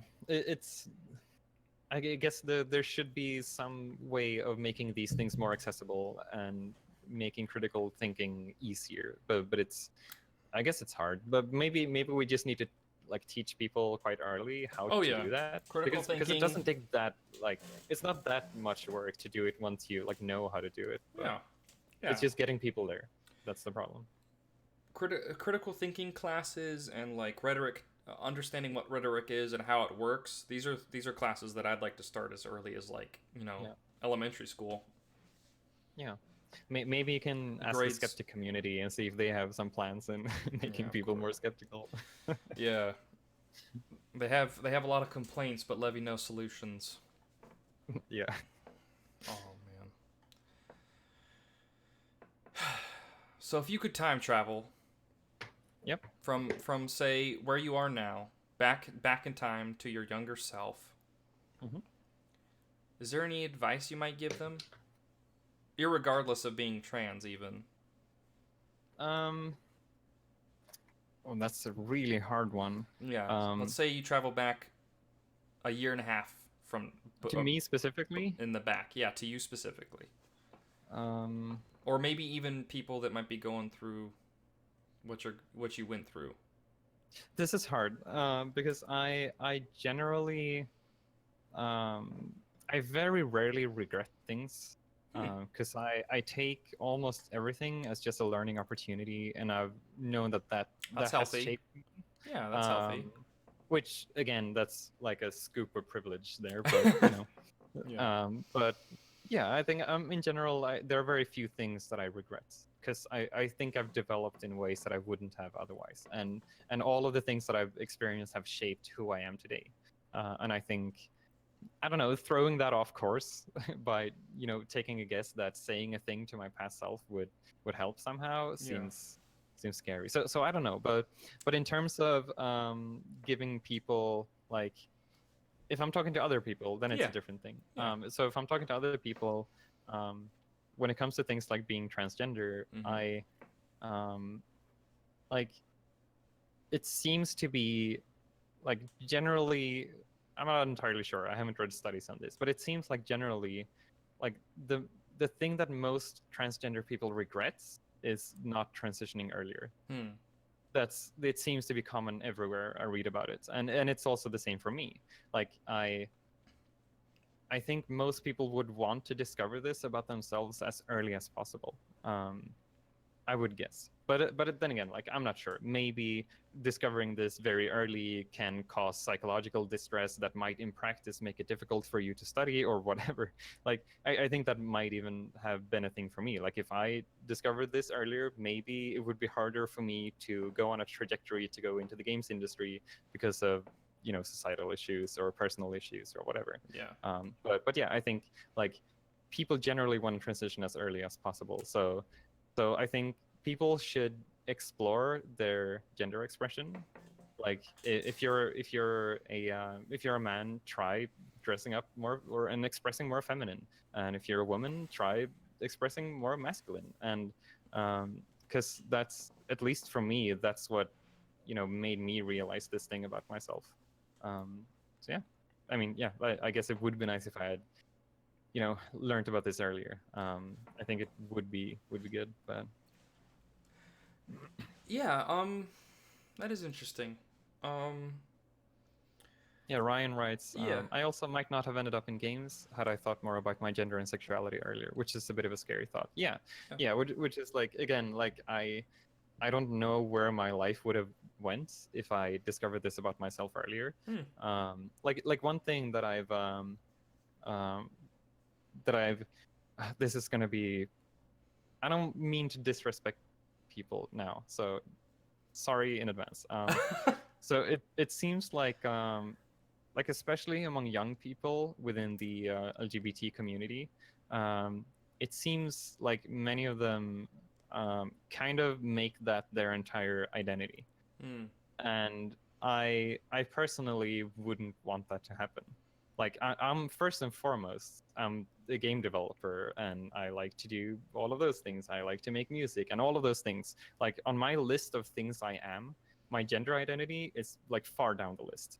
Um, and that might not have been the case if I discovered this about myself early, and then I found companionship and a community, and then most of my life would then center around transgender issues, and I would campaign for LGBT rights and all of that stuff, which it's great if you do that.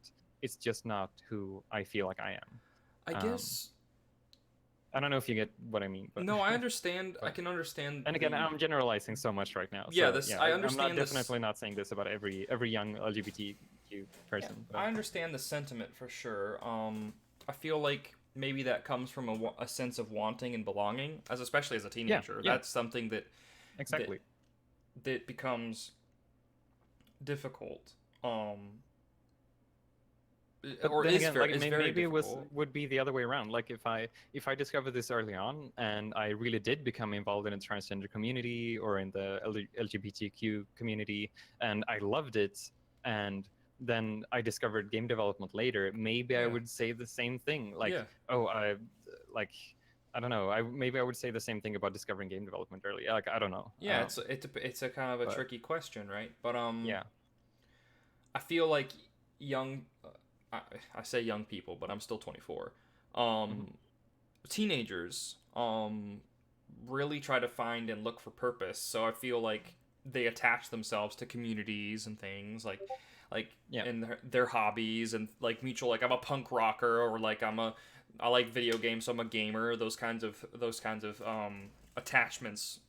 Not every teenager, but I feel like there are a lot of teenagers, myself included, that Yeah. kind of like, I'm a gamer, I'm a nerd. These are the things, like, this is who I am. Yeah, you identify with them. So. Yeah, so I can understand I that. guess where I feel that I it's can understand um that thought, but at the same time, maybe you would find a community that would be accepting of you, and that's just something you would be more comfortable with, and yeah, and like I mean your love for I'm gaming. probably Yeah, missing out, right? yeah.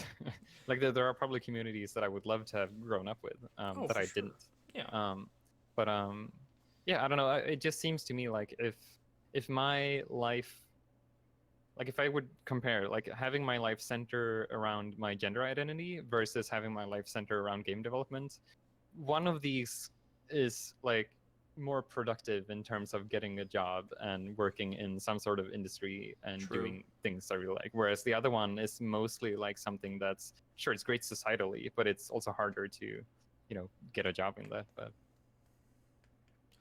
I guess these yeah, are. It depends, I guess, really on a lot of factors. Like, it's hard to try to go back and like theoretically make these decisions, yeah. It's really um, difficult. because there are game developers that are more politically active but have always made Hmm. games. So I mean, and there's Yeah, artists that are politically active and believe in certain issues and vote a certain way, but that necessarily didn't make them less efficient as an artist. yeah, So it's hard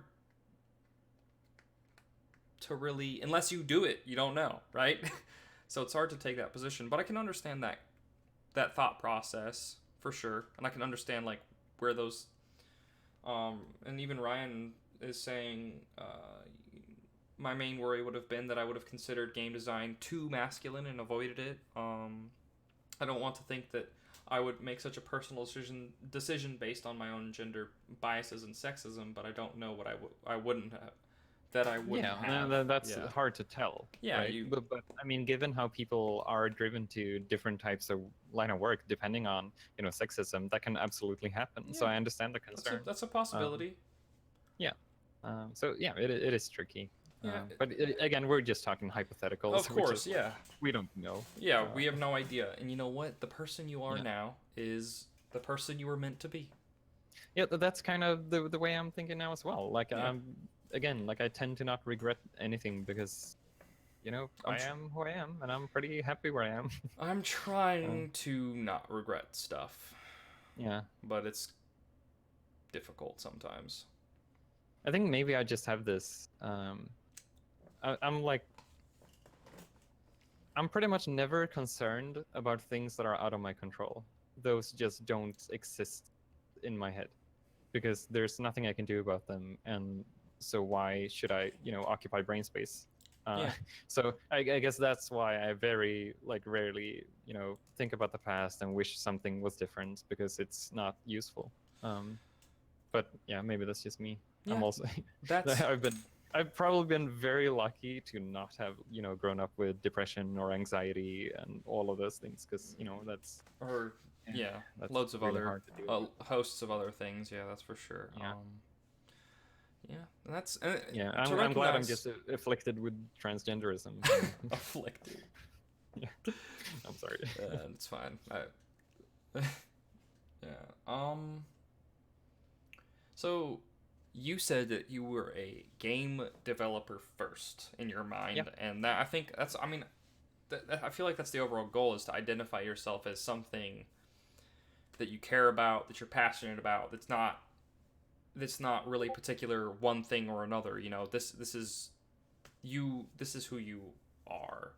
The yeah, things that you make, the things that you do, that kind of thing.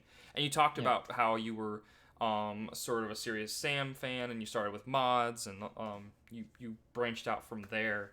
But Hmm. are there any other major like inspirations in what kind of made you a game developer, or like things that kind of like, I like video games. What if I made them? Boom! Like that was crazy. Yeah, I think the any game you could mod, that was basically what got me into working with games.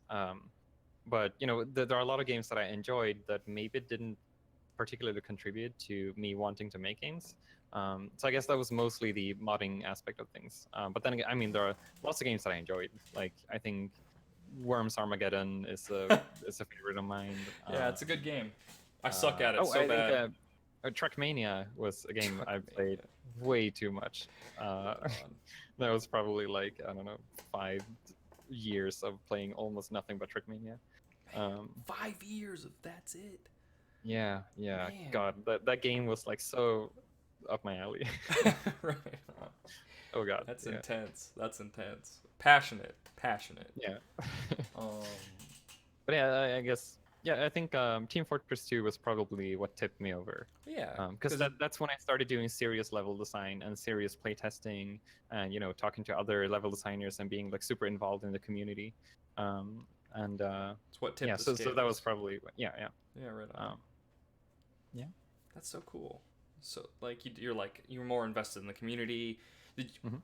What was that like at interacting with that community? Was it fun? I think I missed the Team Fortress 2 train, like all the hype of Steam and like all the community based free like video games and stuff like that, all the modding, all the computer gaming aspects of like the gamer. I kind of missed out on. I was a console peasant, so I didn't.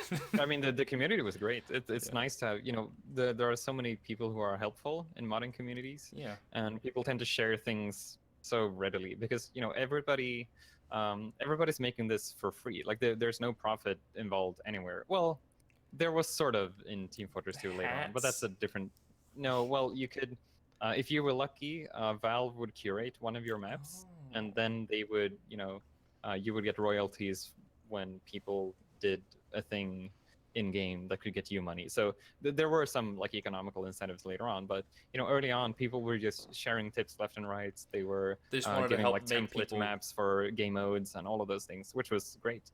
But yeah, it's so nice to have like people made so many tutorials on this is how to make this art style and this is how you can make this type of sky and lighting and all of those things. They just wanted to help it was each other fun. make cool stuff. Yeah. That's cool. That's awesome. And like the whole doing it more professionally, having alpha releases of your levels and having people play them and get feedback and doing that whole thing, that's essentially game development, just within the context of modding. So that really got me into it and got me thinking that okay, this is actually a job. You can work as a level designer. This is a thing you can earn money from. So that's when I was like, okay, my goal in life is to get a job at Valve. That was my my thinking process. But that's awesome. Yeah, that's where you started, and now you're in the industry. Oh yeah, that's awesome. Yeah, that's so cool. Yeah. What type of games do you like to? Is there like one particular genre you're focusing in on right now? Is it based on the project? Like, what type of games do you enjoy developing or like developing? Oh, that's a hard question. I guess in general, I enjoy making the games that I would enjoy playing. Cool. But also like this depends on what I'm doing on the project as well. So like if I'm doing level art, then some types of games are going to be more interesting than others. And if I'm doing programming, then again, some types of games are going to be more interesting to work on. Like if I'm programming a game and the game is almost entirely characters interacting, which is like super art and animation heavy, then coding that project is probably not going to be very fun. Okay. Whereas if you have a project that's like I don't know, you can take like anything that's like procedurally generated, something that has like things that make coders interested. Like there are many games like that that are more, pose more interesting challenges. And then I think if I'm doing programming, I lean more towards interesting systems to code.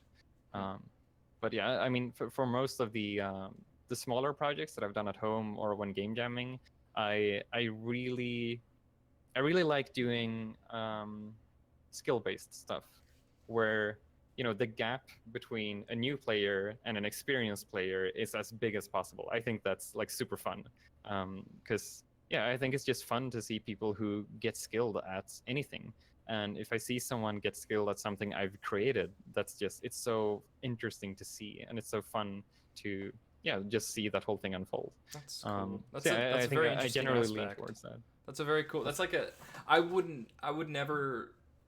I would never come from it from that. Maybe not never, but it's not the first. That's like not a perspective or angle I would take Mm-hmm.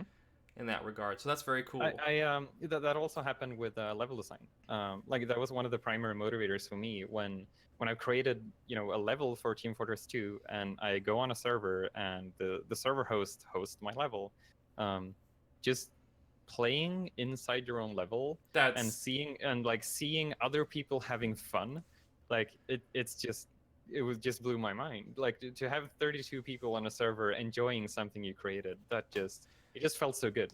yeah. That And so was that's kind of what one of the things that pulled me into this. That this is something I really want to do because I love seeing people enjoy something that I've created. It seems like because then I enjoy creating games, and if people enjoy the outcome of that, then that's this is gonna sound bad, but it kind of justifies the thing I'm doing. yeah. Like if nobody enjoyed my game, then I feel like, well, I'm just being selfish. I'm just doing things that I like. Yeah. But, yeah. That's interesting. I mean, hey, everyone has their own motivation for making art and for designing things. As an artist or as someone who builds something, typically it's because you want to show someone or the public even. I can't speak on the level in which, like, in regards to like level design and like game creation on that level. But for me, I can completely understand that when I used to host these game nights on Xbox Live, and we would play Halo, and Halo 3 and a few other games, they introduced this thing called Forge, where you can make your own game mode and your own level. So we would spend hours, weeks even, building game modes and that's awesome. maps. I mean, that's stuff. level design, right? Yeah. And it's like, well, what the fuck? Why isn't he spawning right? Like, like, and then when Minecraft came to the Xbox, there was no creative mode, so you had to harness like. You had to be creative. Yeah, you had to be very creative because you had to mine the ore to make the thing that helps you make this game within the game. To mod the game in a way. It's like, okay, this is the spawn point. So I'm gonna I'm gonna cut down some trees and shave some sheep and make a bed, so that way when they can rest here, and when they die they respawn here. And the weapons are in the middle, so that's like the arena or whatever, and then like the level design is like symmetrical or whatever. So it's like but you'd build that all in Minecraft, so you'd have to collect all the resources of that, and then using the game you built a mini game within it. So that it's really fun to work under those constraints, but like if I had to do that when making Team Fortress 2 levels, that would be like so frustrating. It's like, oh, you can only use 5 triggers, and it's like, oh, goddamn it. It's Halo saw that, and Forge got better and then worse, and then like the perfect version of Forge. Like you could change the spawn rates of when people spawn in. You can change all of the specifics and like the game types. You can start with a completely blank space instead of like just a map that's already pre-generated, like and stuff template. like that. Yeah, like a template. So that's like my whole experience in that kind of field, and like that was. And then hosting a game night and then playing with everybody, like doing a race or doing some type of game type that's not originally in the game or something like that was super cool. And people are like, I mean, the having feeling of fun. seeing other people having fun, right? Yeah, having fun and playing like next to them and being like, wow, this is like I helped make this in some way, and that's. And I think it's really nice that to have games that give people creative tools. Yeah, for sure. Like if you take a game like Little Big Planets, I'm not sure if you played it. Oh, if you're seen a console it, person, then you probably Yeah.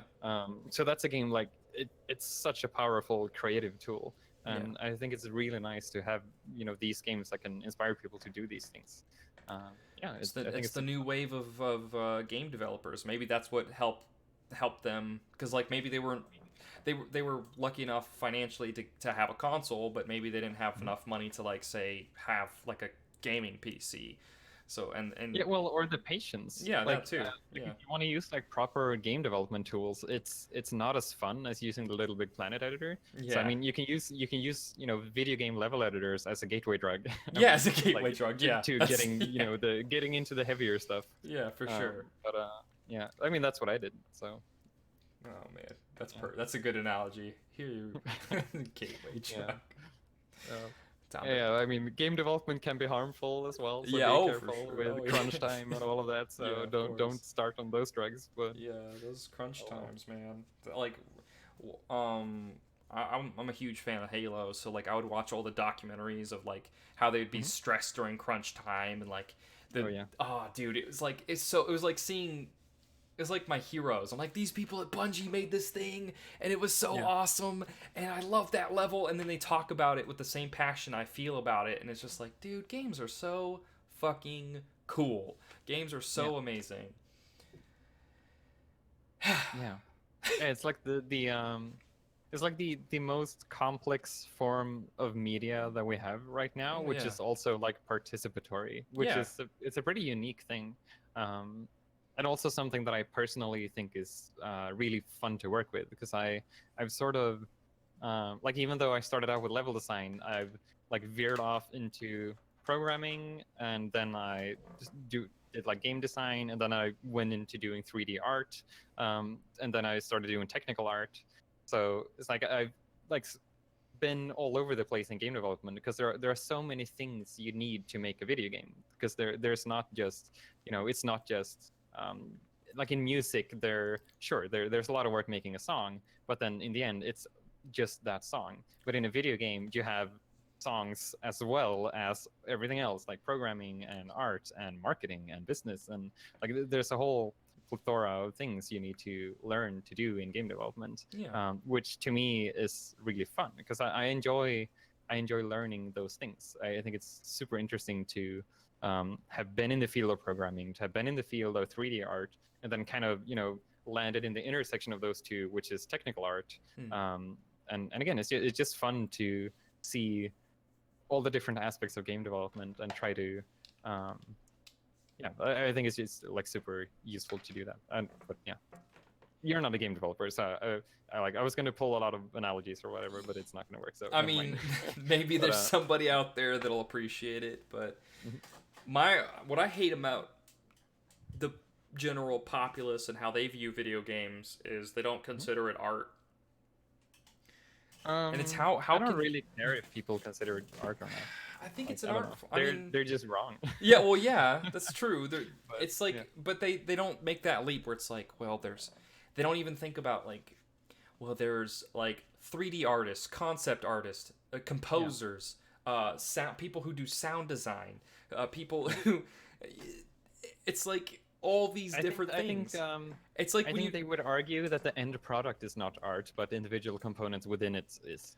Like I think that's what they would say. But it's just kind of like okay, then no. if that's what you think, then That's sure. insane to me.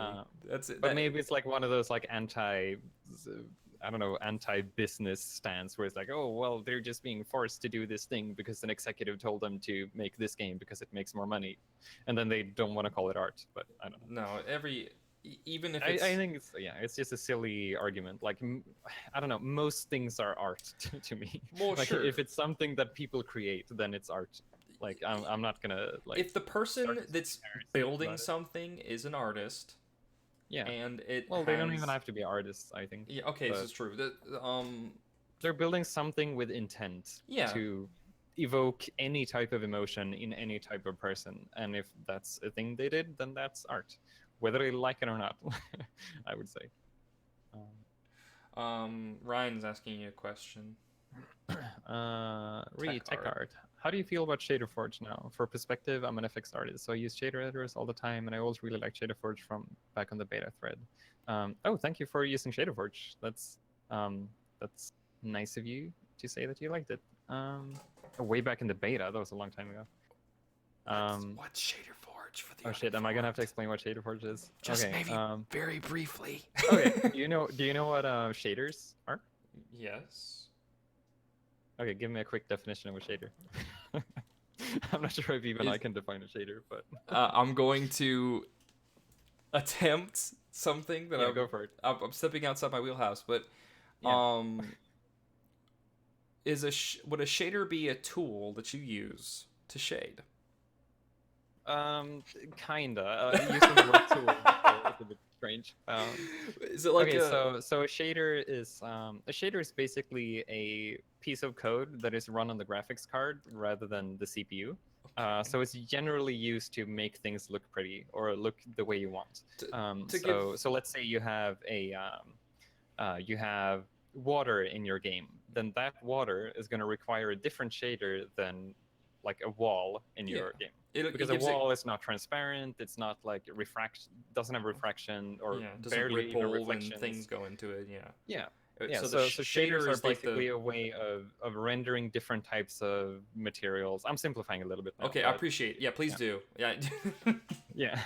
if you so could um so I guess maybe 6 years ago, 5 years ago, somewhere there, mm-hmm. I made a tool called Shader Forge, which is a visual node-based shader editor where you create these, code snippets Cool. for the graphics card, and you do that in like a visual interface rather than having a like just sitting there with a bunch of text. Yeah. And again, like me as a tech artist, I knew how to code and I know quite a lot about art as well. So I made this tool that helped artists, do the more technical stuff without, Having that coding. knowledge. Yeah. So That's it was cool. kind of this intersection between those two areas. It was. It's. So I released that tool quite a while ago, and yeah, it seems like Ryan has been using it. Right on. So that's nice. Ryan, you asked, how do you feel about Shader Forge now? I guess you're gonna have to expand a little bit on what you mean. Like, how do I feel in terms of what? Like in what it accomplished, or Yeah. how do you feel about Oh the yeah, end yeah. For result? context, Or so Shader Forge, it's a is it open product source you or? could it is now. Yeah, Yeah. it didn't used to be. So I released it on the Unity asset store. So Unity is a game engine that Yeah. quite a lot of games use I'm. these Yeah. A days. lot of. Yeah. Um, yeah. Most. There's a lot of So games Shader that. Forge. Yeah. Yeah, sorry. So Shader Forge was for, I guess, for 4 years. It was the most used tool for making shaders. Right on. Wow. So yeah, and it sold quite a lot, which is, what helped start our company that we have now. Right on. Okay. I mean, how do you feel about its legacy and what it's been replaced by in Unity? How you felt about supporting it and moving on?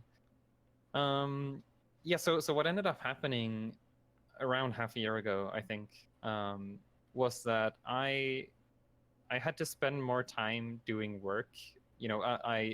I was mostly supporting Shader Forge at that point because I'd released it a long time ago. I've been updating it and all of that. But Yeah. yeah, so half a year ago, I just realized that there's no way I can keep up the development of Shader Forge while also working a full-time job working on Yeah. a video game. Yeah. So then the question was like, okay, so should I work on Shader Forge at work, or should I, do that in my spare time? And in the end, I just felt that my levels of motivation for working on Shader Forge had just hit bottom. It took a lot of work for me to feel motivated working on it. So I just made the decision to stop selling it, because if I'm not going to support it, it's just really shitty of me to still have people pay money to get it, right? When it could be better or more improved in one way or Yeah, another. because if they pay for it, they expect you to update it and keep it, functional, even as Unity updates their engine or their rendering pipeline. But I mean, I think as for its legacy, I think Shader Forge had a really good run. I mean, I'm super happy with how it went. It for reference, Shader Forge pulled in approximately 2 full-time salaries. Wow. Yeah, right on. For like 4 years, which was perfect for starting a studio. Oh yeah, for So, sure. Yeah. So personally, I think it worked out really well. I'm really happy with how the community unfolded, where people, started helping each other and created tutorials and all of that stuff. It's just amazing to see that happen, which is nice. And then now, when I feel like I don't really have the motivation nor the time to work on it anymore, I'm just really happy that there are alternatives popping up now. So you have the Amplify shader editor and Unity's own shader graph. So I'm really happy that somebody else is taking over. I can just pass on the torch and have them work on it instead, so that I can focus on things I find more interesting. Yeah. So yeah, but I'm really happy with how Shaderforge went. It's yeah, That's awesome. yeah, I still consider it sort of my life work at this point, until I make something cooler, I guess. That's pretty cool. I think it's to build a tool for something to help your fellow peers and help other people maybe get into this. Like maybe there's a tech artist out there that has always kind of wanted to get into the more programmy side of stuff, and maybe that's a transitionary. I've been using that word a lot. But that's like it's a good step for them. It's like, wow, look how cool this stuff is, and then they can go into building. I mean, it was for me. Yeah. Like I'd used the visual shader editors before, and that was before I learned how to code shaders. And given that Unity didn't have a shader editor, I had to learn how to do it by hand. And when I did do it by hand, I just realized that making shaders in code is just inherently pretty weird. You're making something that's very visual by its nature, and yet you're sitting in a code editor writing like math function for like, how do I make this shine the right way if the light source has this position and the object has this position and the surface is here? Like you're just writing do that math. all in code. Yeah. So yeah, it's like, okay, we have the direction toward the light source, and you have the direction toward the camera, and then you do the dot product between those two, and then you get a value, and then you need to remap that based on glossiness, and you have all of these things where if you're an artist, you don't care about the math. You care about how shiny it is. You care about what color it is. You care about how it looks. So that's why I feel like visual editors for shaders makes so much sense. I personally don't like visual editors for things that aren't visual, but that's a different discussion. I think if you have a visual editor for gameplay code, which is supposed to be supporting a full game and not just a little game jam project, then I think like visual editors are not as good. But given that shaders are almost by definition visual, then I think it makes sense to have an editor for that. Oh yeah, it's how something is contextually interpreted, like you said, like the examples you gave me, like water and the walls and like the grass and like those kinds of things, right? So like that's strictly visual, I'd argue. So that's fair. Yeah. I authored and supported Ryan. Okay, let's see. I'm really glad you are still happy with it. Yes. I was worried that you still felt stressed by the pressure to support it. I authored and support the FX Wheel Blood Pack on the Unity store, which is nowhere near as popular, but still a lot to do. I have a complicated feeling when I can't update it for a while.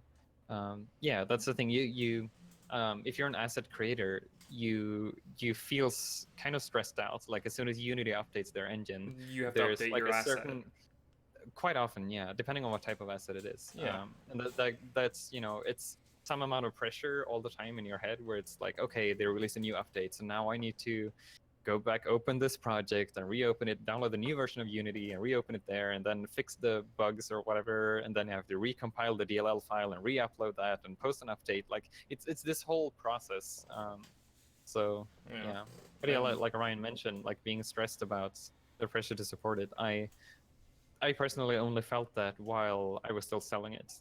As soon as I dropped the price tag and just made it open source and let people do whatever they want, the stress just kind of disappeared overnight. Because it's not just your project anymore. It's I mean at this point, anyone can pick it up, anyone can keep developing it, anyone can add support for the latest version of Unity. So yeah, I'm just really happy to not have it on my mind anymore. And especially this kind of like coincided with like being stressed at work and my transitioning and all of that stuff. So I had like so many things in my head. So I was like, okay, I need to let go of some of these problems. So yeah, you need to empty up some room. You gotta make some room in your head. I understand. Yeah, I understand that entirely. And like even like my transitioning aside, like just clearing up that space is really useful, because then I can fill that with other things. Yeah. Now whether or not those other things are going to be useful or not, that's a different question. But especially for my current project, which is probably not a good idea, but I'm hoping it's gonna be fun. Well, I Um, definitely wish you the best of luck on your current project. it's a video project for Oh. yeah, which is something I haven't really done before. I posted videos on like games I've been working on, or like game jam projects, or like tutorials for Shader Forge. Yeah. Um, but this one is like completely different. This one is it's actually about Steven Crowder. Oh.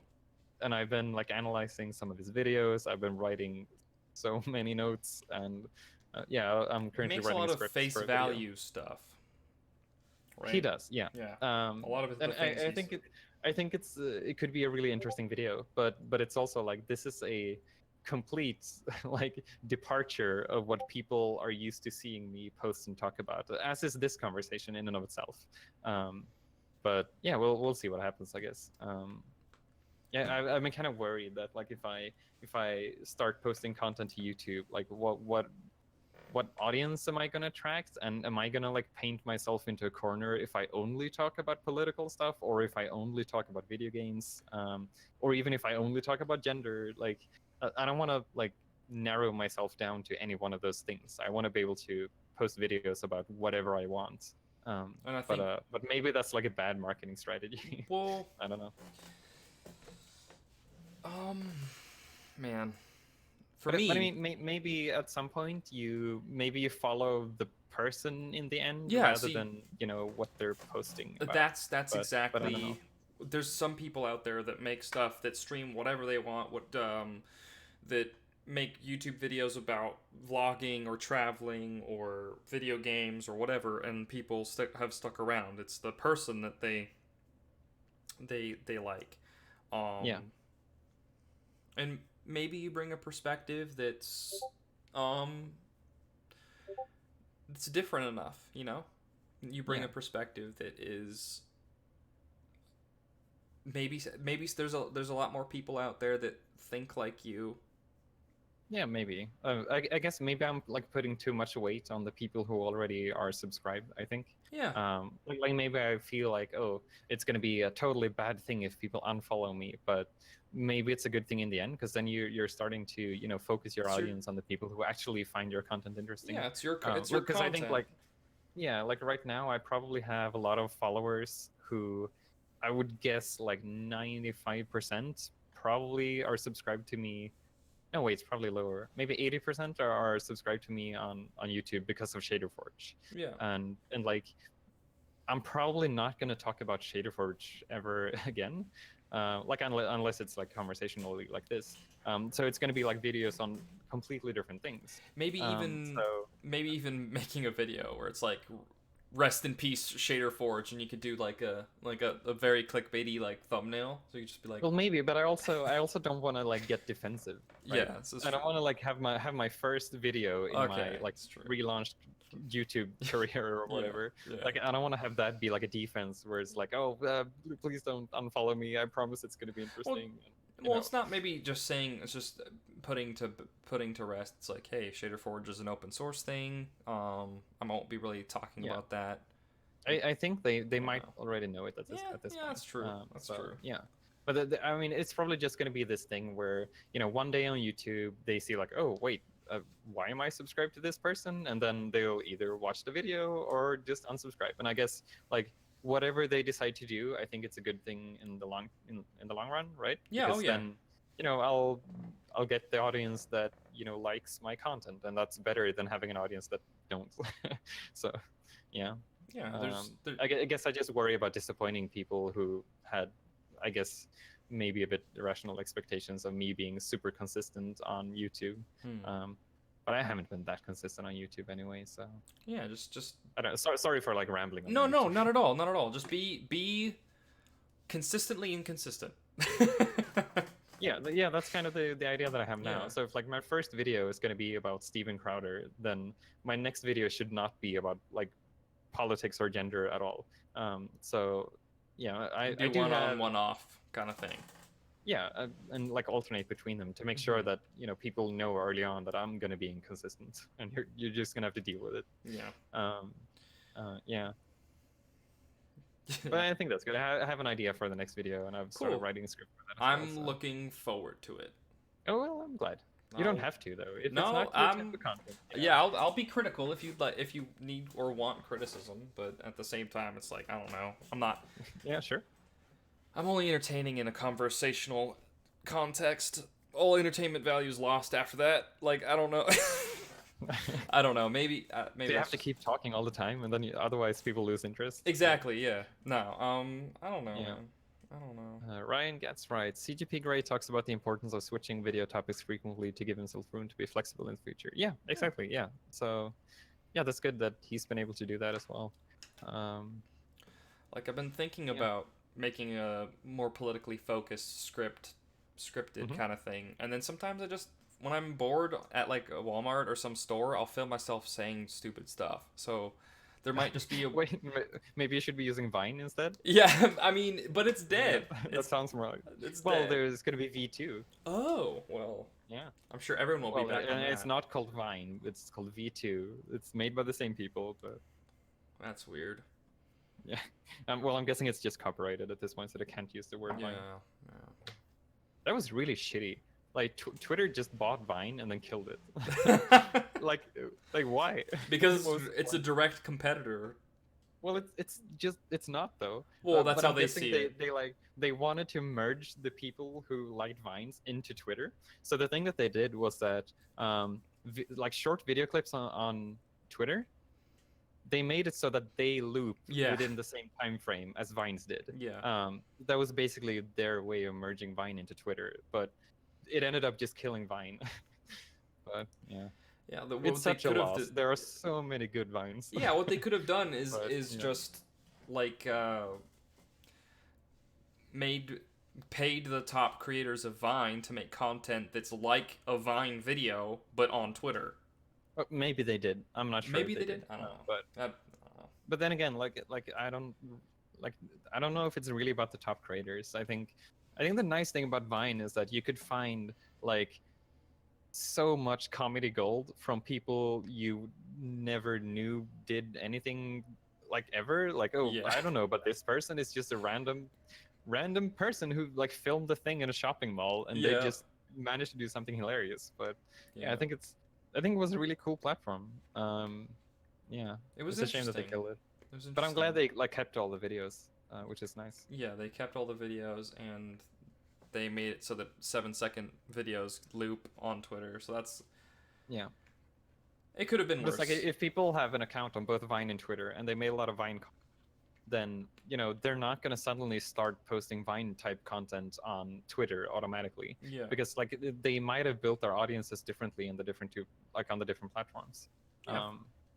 So yeah. Oh well. Oh well. Rest in peace, Vine. Rest in peace. Amen. Yeah. I'll need to. I've heard people mention CGP Grey. So I'll definitely have to look into him and. Oh, you haven't seen CGP Grey? Then yeah, for sure. It's really good stuff. Like especially the stuff on elections. That's really good. Cool. I heard we had a conversation last night in the Destiny server about the different election processes, like the Scandinavian the first model. past the post and all of the yeah. The CGP Grey talks about that a lot, and they're really informative. Right on. I like that kind of content. I recommend 3 Arrows.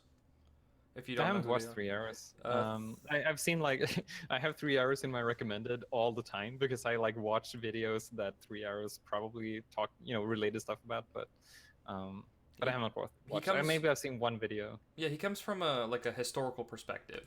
Sometimes, like he'll make a lot of comparisons and stuff. I think it's interesting. Yeah, that's cool. I guess I think I might have watched like one video or so, but I don't know. It never really stuck to me. I can't. I don't know how you feel about. I feel pretty longer satisfied. form. Following like ContraPoints. H-Bomber Guy and Destiny. Like I get my fill of political content there. That's true. And then also I do watch some of the other people. Like I do watch like some Steven Crowder clips now that I'm making the video just to, you Yeah. know, see For like see research where purposes. yeah, for like what does he think? Like what's his actual beliefs and how do they present in every video? And sometimes I feel like some of those people don't share their actual beliefs. They're just being reactionary and like they're appealing to a certain audience, you know?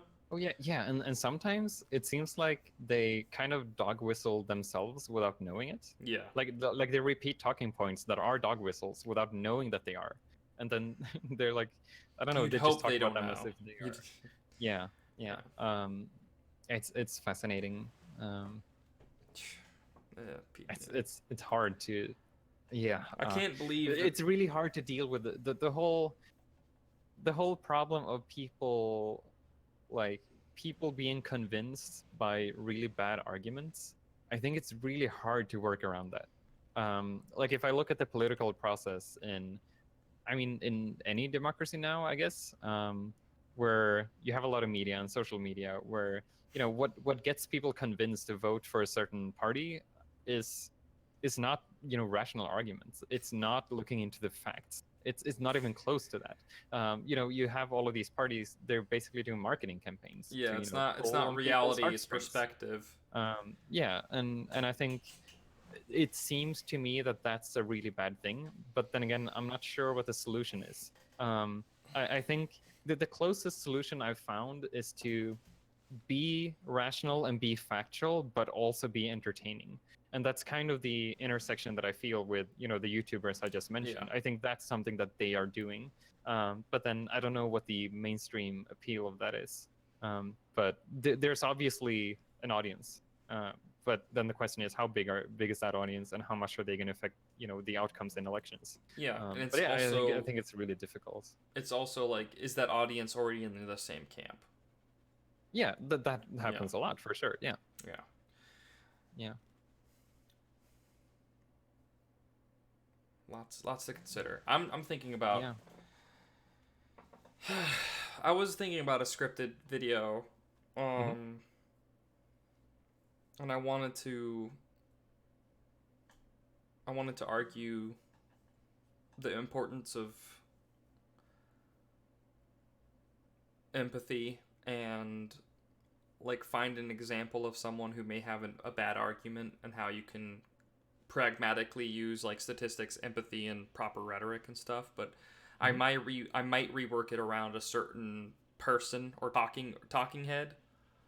Uh, who's um who's your target audience for the video?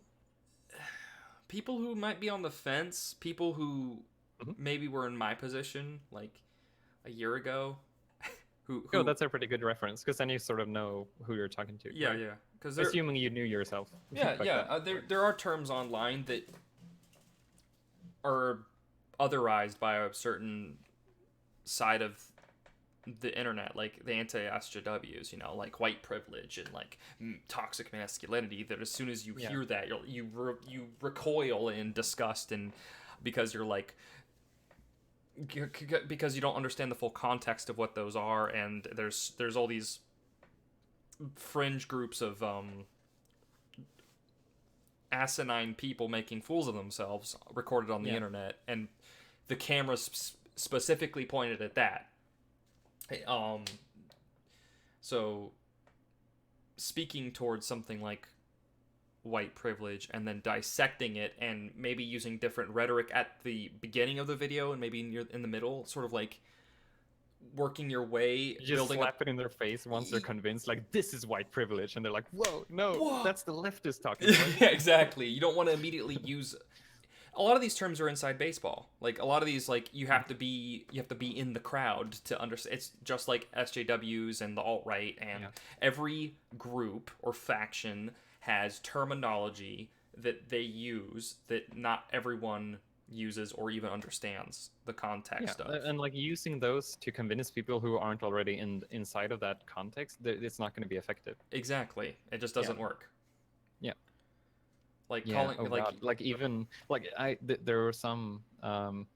This is a complete, not really relevant, but there was I saw a. It was a debate on. Well, debate is a strong word. It was a debate on political correctness, I think. and it was like in a public forum in an auditorium somewhere. And I think it was, I forgot who were the people who argued in favor of political correctness. I think the motion was like, has political correctness been on the whole good for society? And then there were the two sides. But anyway, so on one side you had Jordan Peterson and Stephen Fry, and which is like fascinating to me, like that Jordan Peterson and Stephen Fry would be on the same side of some argument. But Yeah, that's so anyway, so Stephen Fry was pretty reasonable throughout most of it, but he kind of seems like he was a bit kind of like most of these alt-righters. They blow up the like the college campus thing that happened in like 3 places, and then they blow that up to be like a massive all across societal America. downfall. Yeah. So he did a little bit of that. But then, so specifically, he mentioned that he started like dropping terms. So when we're talking about like terms that are only internal to, you know, a certain pattern of belief or a certain area of study, he was like, oh, I don't all of these made up new terms like cisgender, and it's like all the, I was like, wait, cisgender? That's not even like, that's so baseline at this point. Yeah. Whereas like I think maybe I'm like deluded, but like I think most people know what that is who are like ever met someone who's like, you know, genderqueer or in any of those things. But yeah, I just think it's fascinating. But I just didn't expect like him to feel so like I don't know, I guess offended by people making up new words as if that's a new thing. But yeah, because God forbid we make up new words. Yeah. I don't know. Yeah, who would do that? Yeah, we should just use the ones that we already have. Weird. Oh, that's another video that I want to do is like here in America, recycling is like really not thought about at all. And you're doing landfill mostly, right? Yeah. Yeah. And that's another thing that I would like to approach on an economic level. Like a lot of people don't see it from a point of the fact that it brings in tax revenue, it brings in jobs, and it also improves the environment. You know, maybe also doing an incentive where people get paid for trash collected on the streets, you know, that kind of thing. Like it overall, all those things collectively, if you built a program around that, would and making those economic arguments and changing your rhetoric a certain way could be really convincing. And possibly, and tenable, at least here in America, because we got a lot of work. I got a lot of work ahead of me. And there's some nice glasses. Thank you. Nice. They're all cosmetic. It's simply. Oh, that's great. Like, yeah. I was so happy when I found out that I needed glasses, because I think glasses look amazing, but I didn't want to wear fake glasses. Like, I don't know. I think they look good. I was like, yes, I have a fault in my eyes. Yeah, and, they were like, oh, I mean, it's a really small fault. You seem to have really good vision in general. It's like, but I was like, please. Yeah, because those glasses are really cute. I like the I like the frames. I like them as well. Thank you. Yeah, that's good. That's good. Yeah. These are completely fake, but I like wearing them, especially with certain outfits and stuff like that. Like I like accessorizing a certain way. It looks nice. Thank you. But I mean, yeah, I guess some people would argue that it's kind of like exploiting people's disabilities, and some people actually need glasses. But like, I think that's, I don't know, I think that's going a bit too far. I'm just gonna not roll my eyes on camera. It's not like you're walking around with a crutch because you think it's fun. Like, yeah, I'm not pouring acid in my face or staring at the sun. Yeah. I hate when people just get jealous because I have 20/10 vision and I also like wearing glasses. I'm just kidding. I think everybody should be wearing glasses. For real. It's always an upgrade. They look cute in terms of looks. Yeah, they look cute. I feel like they bring something. It's like it gives another reason to look into my eyes, you know. You can do things. You know, you can do this whole maneuver. You know, you can just be. You can look smart. You can be goofy. It looks smart, sure. I don't know. It's just it's a little.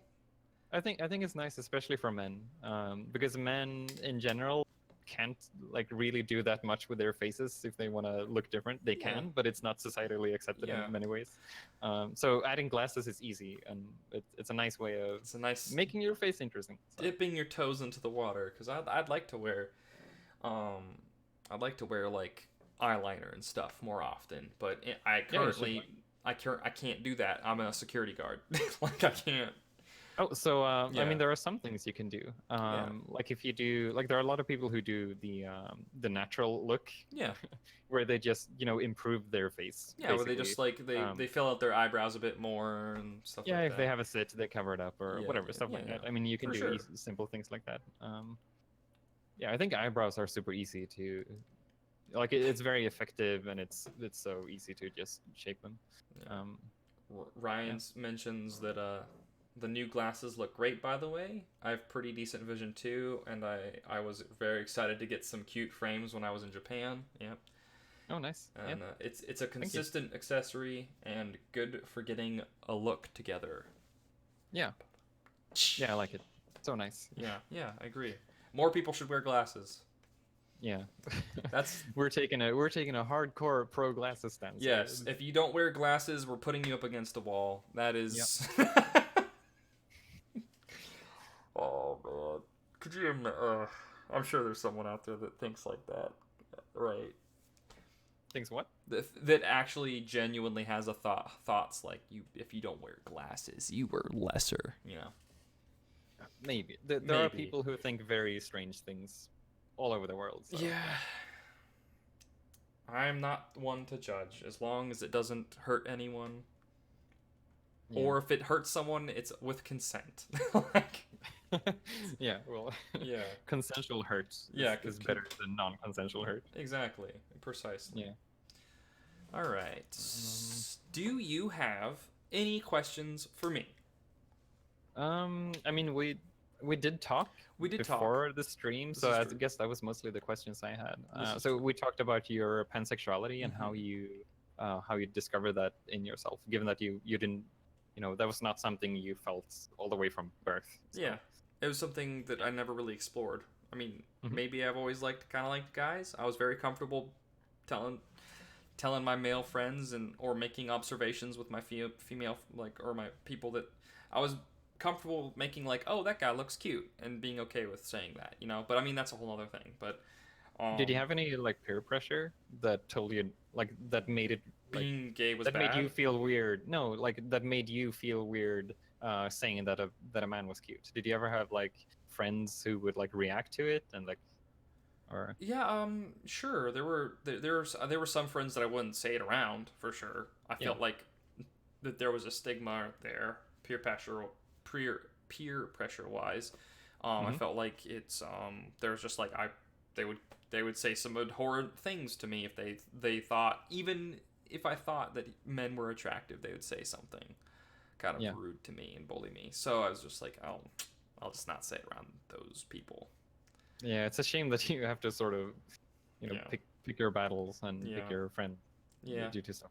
Yeah, it's unfortunate, but hey, now I don't live that kind of life, and I'm not constrained to deal with those people. Because in high school, you don't get to choose who your friends are. It's really based on location. Well, you do to some degree, but for the most part, it's convenience. Well, to some extent, yeah. But it's you grow up with them because they were there. Yeah, because they were close. You didn't choose them. Yeah. Yeah. Well, I think that's about everything. Yeah. Unless Ryan has more questions. Yeah, if Ryan has any questions. Yeah, feel free to ask whatever. Yeah, for sure. For sure. Oh, and that goes from my Twitter as well. In case people are watching this, you can just DM me. I have open DMs, so right on. You can ask whatever, whenever. Maybe I might not answer if you're an asshole, but I'm guessing most of you aren't assholes. So we hope. We hope, right? Yeah. We put our little hands together and pray. Oh shit! Ryan Getz is full of questions. I'm full of questions, but they're probably more technical than that would make sense here. This is true. Okay. Okay. Yeah. Well, maybe I can talk to Ryan at some point if they're technical game dev stuff, maybe. Yeah. I will direct all technical game stuff to Freya, seeing as how I'm ill-equipped. Disclaimer: I might not be able to answer those either. Disclaimer: I might also be ill-equipped. Yeah, it's kind of like when so Shader Forge was a tool to help you create shaders without coding. And what ended up happening was that I started forgetting how to code shaders as well because I was just using my own tool. Oh. So it's like I had to like keep going back to reference stuff now if That's I want to like code shaders by hand. So I kind of like killed my own abilities. But Yeah, it clipped your own wings. yeah. That's interesting. Well, at least it gets easier to get back into it if you've done it before. So yeah. True enough. Yeah. Well, all right. Thank you so much, Ryan, for tuning in to this live stream and asking questions, and everybody else out there that may watch this video eventually. Truly appreciate you guys listening to the human experience.